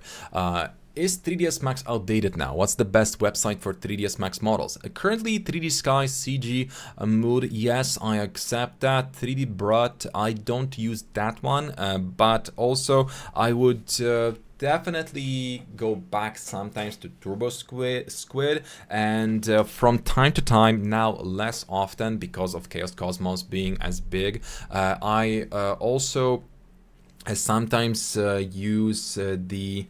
Oh my god, I forgot their name. So that just proves that I'm not using them that often, so let's not pretend. So okay, 0.5, we've got a little bit extra lighting. Maybe let's work on this one to be a bit weaker. 8, perfect. Now just the floor needs the material. So again, it's going to be just a simple... okay, you need to have the material taken off. So you know what, material override off. Oh, this looks awful. So let's add all the materials. Now, the thing that you want to know or remember is that when you're creating your sealing material, it doesn't have to be complex, but it should have at least some reflection in it. 0.4 is going to be fine. And it shouldn't be 100% white. The default value works like charm, so definitely keep it. Also, when it comes to the walls, I'm going to turn this into the same blue, same for the door. So let's go over here, let's add this material, let's copy the tone, got it. Now hex it in, got it. We're getting closer, we're getting closer. And now another material and another day. Okay, let's give it. This is going to be a bit more reflective because after all, we cannot have the exact same material, even if it's the surface, even if this surface takes the same paint, because it's so smooth, it's going to look a little bit more reflective. So for the door, even if you paint it the same way as you do your walls, you want to have a bit different roughness for the sake of realism. It really helps. It's a subtle difference, but it helps. Now, the last thing to change is going to be our floor. So that's going to be it. And in this case, I'm just going to take the sandstone texture from the Chaos Cosmos. So it's nice, easy, nonsense free. So let's go for sandstone. Okay, got it.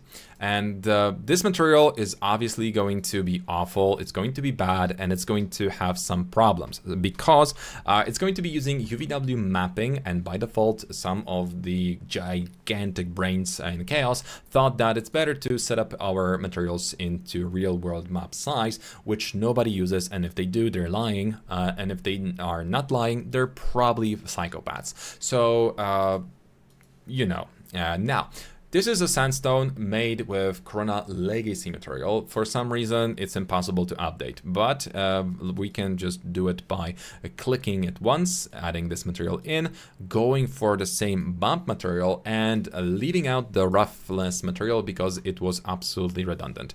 Roughness 0.2, and now we're going to be setting up the actual material the way we want. Okay, where's the UVW map? Perfect. Now we're going to be just adding the Corona Color Correct. So Corona Color Correct, and here we go. We've got everything inside of our scene. We go for slightly brighter, or no, we can go for 0, and now the tricky part with the lighting, because everything is looking still very dark, right?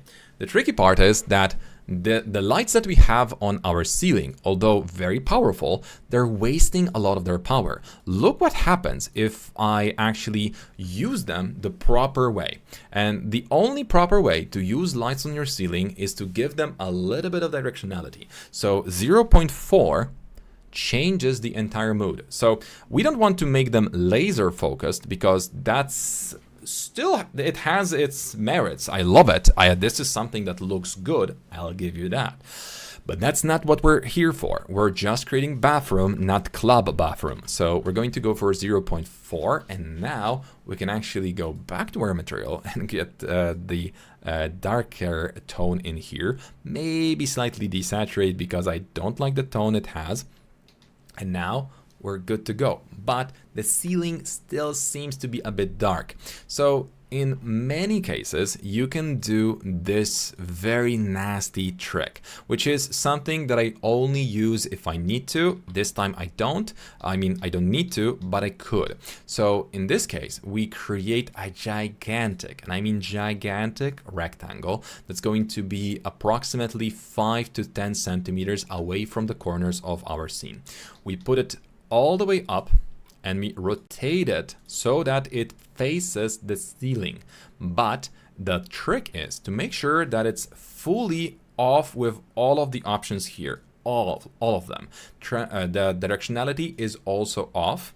Now, doesn't look that good, right? But it kind of created a nice effect. But if we change this to 0.05, something that's going to be extremely weak, now the ceiling is getting much brighter, and it's evenly illuminated, and we can control how much lighting it's going to have. The trick is to make sure that you position it is far enough so that the light is soft and it gets inside of the crevices, but at the same time it's not close enough to create additional cutouts because that doesn't look good. That's also why we're not using any sort of directionality. You want to make sure that the cone of light can shoot at those objects and give you that small, very subtle, but good looking effect. And I can even tell you that at the moment it's even too much. So love it. But in the end, there's one thing that I always do for my scenes before I really hit the render. Because now, once all the materials are mostly set up, I'm happy with the result, yada yada. Now you save your scene because we haven't done that for a while, haven't we? So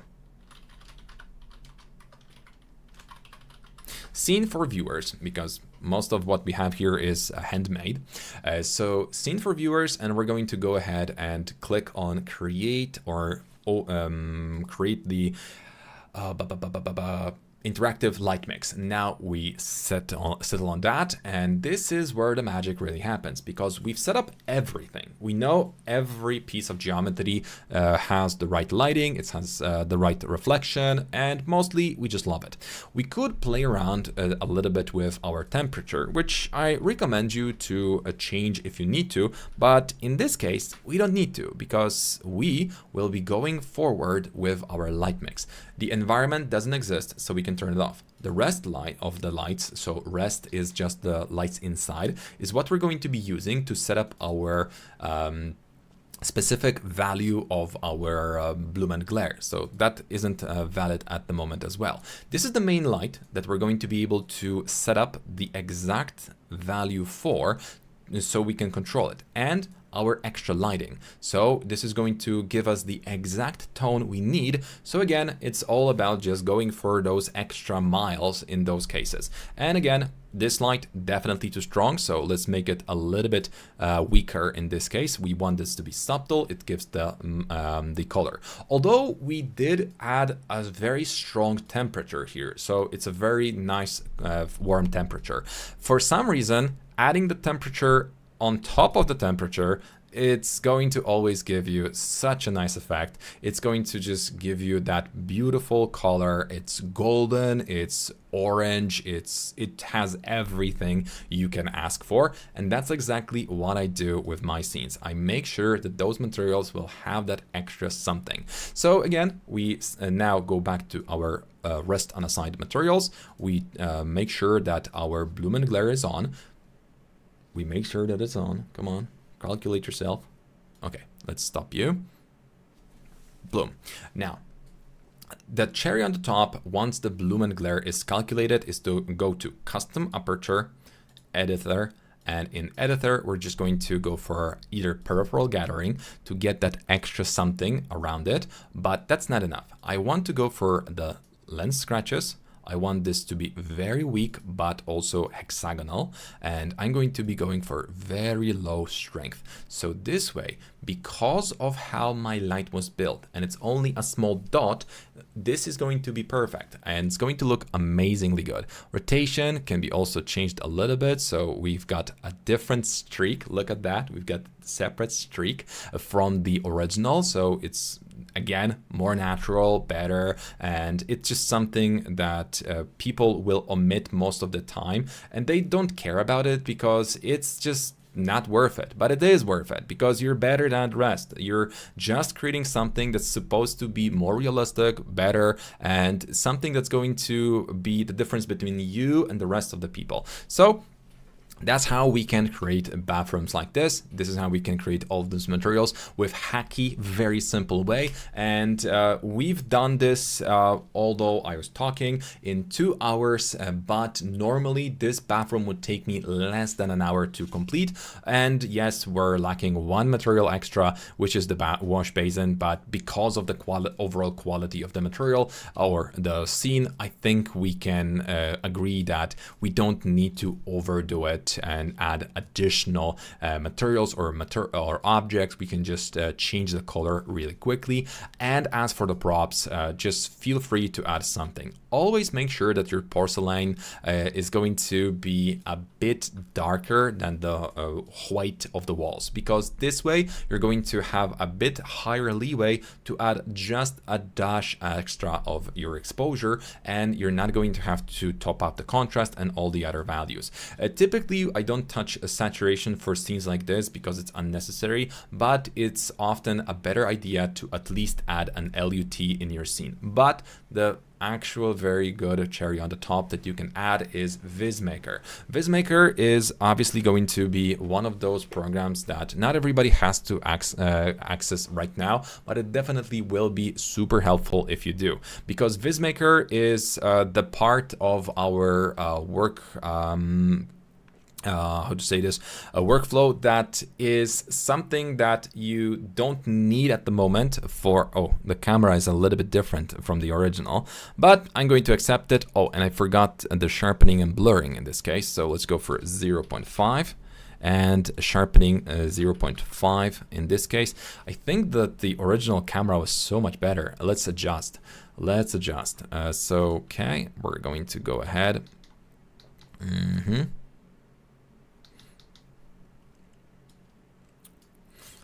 Closer to 55 if I recall, so 55.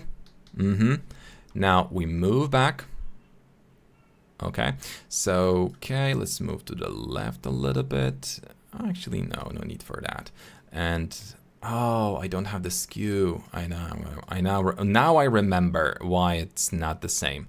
Now I remember, because the previous camera has a skew and this one doesn't. So that's a neat thing that I forgot. So sometimes when you want to keep your 1-point perspective the way my previous scene was, you want to also add a bit of shift to make sure that you can move your camera without moving the camera itself. So basically this. And we can also tilt it a little bit to the left because we want to see all the wall and we don't want to leave out all the important elements and details of our bathroom. Now let's go for 50 to new 60 in this case, and now we're closer to the original. So that's what it was lacking, and let's move it back because now we've got everything. And as I mentioned, a very cool element of our workflow is to use AI. And often when dealing with AI with bathrooms, you don't necessarily need it to be that excessive. So I'm going to go for the Intel CPU denoising. We're going to go for a smaller resolution because we don't need it to be that big, 1350, and we're going to be rendering this for like through 2 minutes. But again, I don't want to render this because it's going to be us just looking at the screen, and from what we can probably tell, this scene and the original look pretty much the same. It's just the difference of rendering and probably 1 or 2 tones in the light mix. So in this case, I'm just going to save this file. I actually now prefer the new one. So let's just keep that one, but maybe render this for a little bit shorter period. Meanwhile, I'm going to answer your questions, so it's going to be easier for us. Okay. Okay. Can anyone help me for best textures for materials sites for free? Tia. So in that case, if you want free textures, you want to type in texture event. There's no better source for it. And once you start using it professionally, please make sure to donate to them, because if they give us something for free, let's just give them a penny. Now, bro, I really like your lectures. I joined your, thank you very much. There's an ambient CG LUT pixels poly event. That's exactly it. Is 3D Sky outdated now? No, not at all. What's the best website? No, that's not outdated at all. Which Chaos Corona subscription would you like to suggest for a freelance architectural visualizer? Just the default one, because the upselling that they were doing and giving you access to amazing Chaos Phoenix, which was really good. It's no longer supported. It came to end. It's well, they're not going to be developing it any further. So the upselling that they were doing is no longer valid. So just go for the lowest tier possible. And from my experience, I honestly never used the chaos scans with any degree of success. So I just don't use them at all.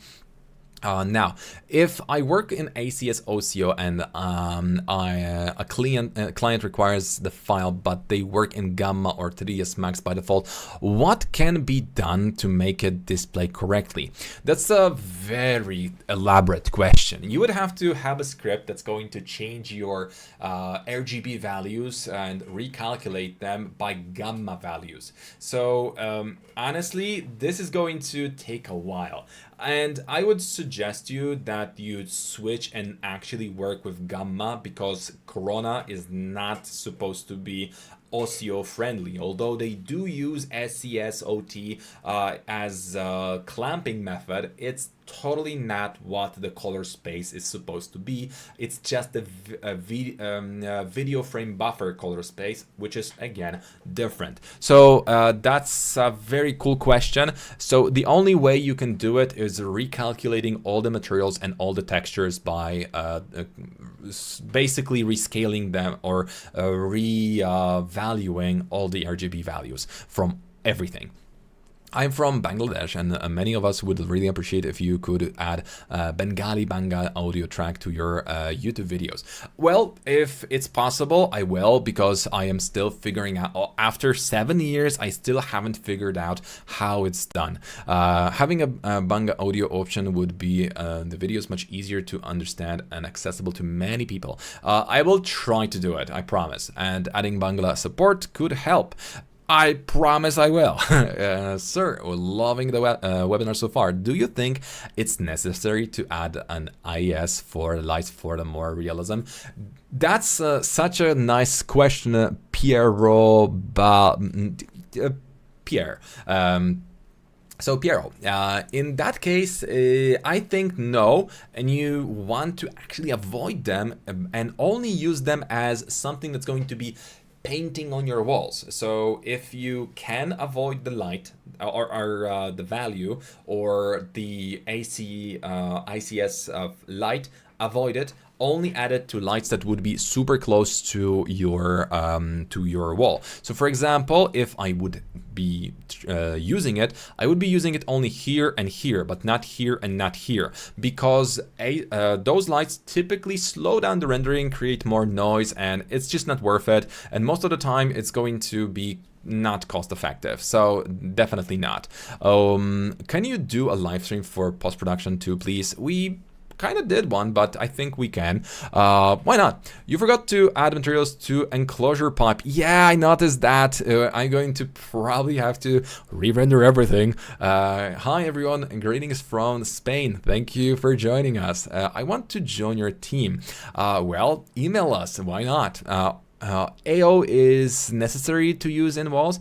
Ambient occlusion is something that we basically don't use for like billions of years already. That was necessary years ago when the lighting was very low quality.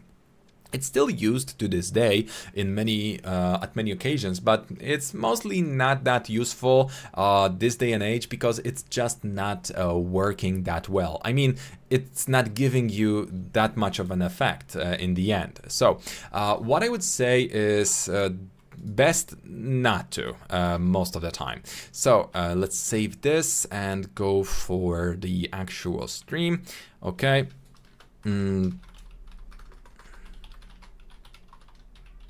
Render during. Okay, VizMaker, here we go. So in VizMaker, I don't do much with renders that I've already produced and I'm happy with, because it's not necessary to do so. If I need to, I will adjust some of the elements, but mostly what I would be focusing on is adding some props into the scene, because this is something that AI is good at.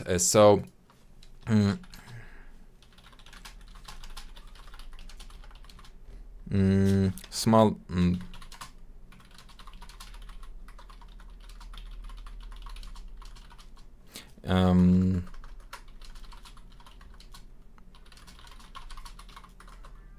Okay, so this is going to be very helpful with Nano Banana. Also, once we try that, you want to try at least 1 or 2 options, because this is what helps us be much faster. And one thing that you can also do with VizMaker, the fastest way, is create a very simple walkthrough or move camera forward type of videos. It's just the best at it. Next thing that I love doing when I'm done with my scene is actually go for upscaler.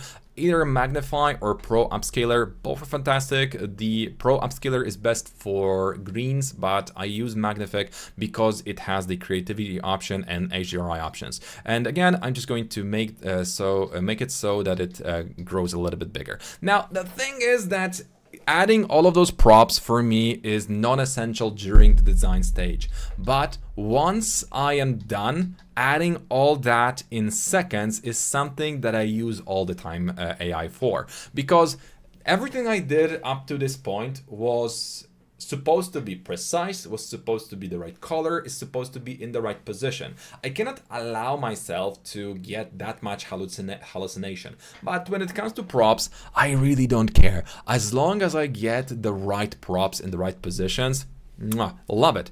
I just love it, and there's no better way of using AI, just saving yourself that extra 30 minutes of looking through the props, small plants, or whatever it is that you have to add into your scene. That's how I use it, and I love doing it so.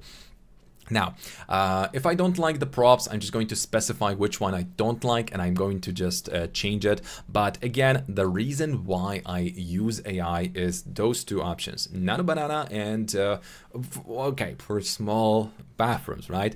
To add the props. And now, once I'm done with this, I'm going to now happily make sure to add my magnification in here, just ×2, because we're just going to save a ton of time if we're not going to obviously overdo the settings, because I kind of did. So let's make sure to lower the settings and use the magnification to make sure that we have it. And again, not everything we magnify is going to be great. And you can see that a lot got distorted and a lot got lost in the process. So I'm not going to be able to use this. But once I am going to lower the creativity level, which is going to be the second option, we're essentially going to get twice as big render at the price of the small one. So it's going to be one click, and instead of rendering for the next 5 days on a regular computer, I'm going to be able to deliver this in seconds. And just for my client's amusement, I am also able to use one of the video creators, VO, or my favorite Kling standard, but Cdance is great, but it's expensive, the second one. And now we can just go for a simple zoom in, move forward, or my favorite command is arch, because that's, oh no, I just added the wrong prompt. Okay, zoom in. Let's create 2 videos then. We're going to see how to first. And again, this is the one with higher settings, but you can see that the tiles are looking much better. The reflections are more and a little bit more refined. The mirror is better, but the ceiling is ruined, so we're not going to use it at all. But I have higher hopes for this one because, again, consistency is getting better and better each time, but it's not yet perfect. It's just another tool that we can use, but we cannot abuse it because it's just a tool. Now, I want to join your team. Again, email. Hi, everyone from Austin, Texas. Hello, Matthew. Thanks for the answer. You're welcome. I want to join your team again, guys. How can we learn texturing from basics to advanced that you do for it? What do you do for it? Okay, so during our training, we teach you everything. We've got approximately 20 videos on materials that will help you get into the trenches. You will be able to understand each and every click you make during material creation. Not only the basics, but also more advanced materials, because we specifically made videos on plenty of very specific options and saving time tricks, tricks that you will be using just like I did with the IDs. Those are things that you should know about at least a little bit, because today's day and age, it's something that you want to keep you want to be consistent with your workflow. You want to make sure that you know what you're doing, and most importantly, predictable results is what we teach you. That's exactly why I kind of like our training. Hi, now question: do you work with Houdini engine? Matthew, unfortunately, I do not, but I have a friend that does, and you couldn't come up with a better name than Houdini. Yeah, so this is the prompt where the objects show up from nowhere, but this is the move forward, and look at that. We got a very nice, simple first frame for our possible video that we can make. But this video this webinar was mostly about rendering from scratch to finish and making sure that we can produce nice renderings for tight spaces with camera clipping, additional lighting, and some trickery with the materials. So I hope, guys, that you did, guys and girls, that you did like this video, and that you're going to like and subscribe. And this is it for today's video. But remember, if you want to become my student, go to VizAcademy UK, where you can just simply click the available dates. Make sure you check which group is still available, then you apply and type in your email. So in my case, it's going to be VizAcademy now. Okay, and we get started, and that's how you can sign. Oh, hi, Mike. And that's how you can sign up. Look at me. So this is how your profile is going to look like. You're going to be able to find all the tasks, gallery, and freebies in here. So definitely recommending you our training if you want to become a professional. So we cover not only just modeling, but also texturing, AI, and rendering from start to finish. Additionally, you're going to get live support from our seasoned veterans of VizAcademy, and most importantly, also 3 webinars per week that will help you get more acquainted with the software, so where you can ask questions, and again, we're going to make sure that you succeed, because your success is my job well done. Now, again, thank you so much for your attention. We're going to be seeing each other quite soon, but next week, also remember that right now we're quite lively on our YouTube. So if you want to download all the files that we worked with and follow along, make sure to go to our post on our YouTube channel. So this is where you can find it, posts. This is the newest post right now. But also next week, we're going to have more webinars, and this one is going to be done by Mikołaj from Pixelcraft. And he's going to be debating whether 3D modeling is dead or not. And this is one of those questions that a lot of you asked. If you're interested in other materials of ours, please feel free to watch all of them. But essentially, this guy is the best. That's me. Nah, we're all good. Yeah, I think with that positive note, we can now finish up. And once again, if you guys will leave me, let's say 200 likes, because we're not getting a lot of likes. I want more likes. If you leave 200 likes on this video, I'm going to post the whole scene as it is right now for the viewers, all of them. And I'm going to come up with something extra special for our members of the channel. So thank you so much for your attention. This is it for today. It was a pleasure. Thank you for keeping the chat alive. This really helps. And Dennis, is this recorded? Yes, sir. And it's going to be back here in like 5 minutes after the webinar is finished. One last thing I would like you to do for me, like a favor. Wait 5 minutes and leave a comment under this live. It's really going to help me. And I know the e-begging like this is kind of annoying, but it really helps us. And I promise I reply to all of the comments and questions. So once again, thank you and see you next time. Bye-bye, guys.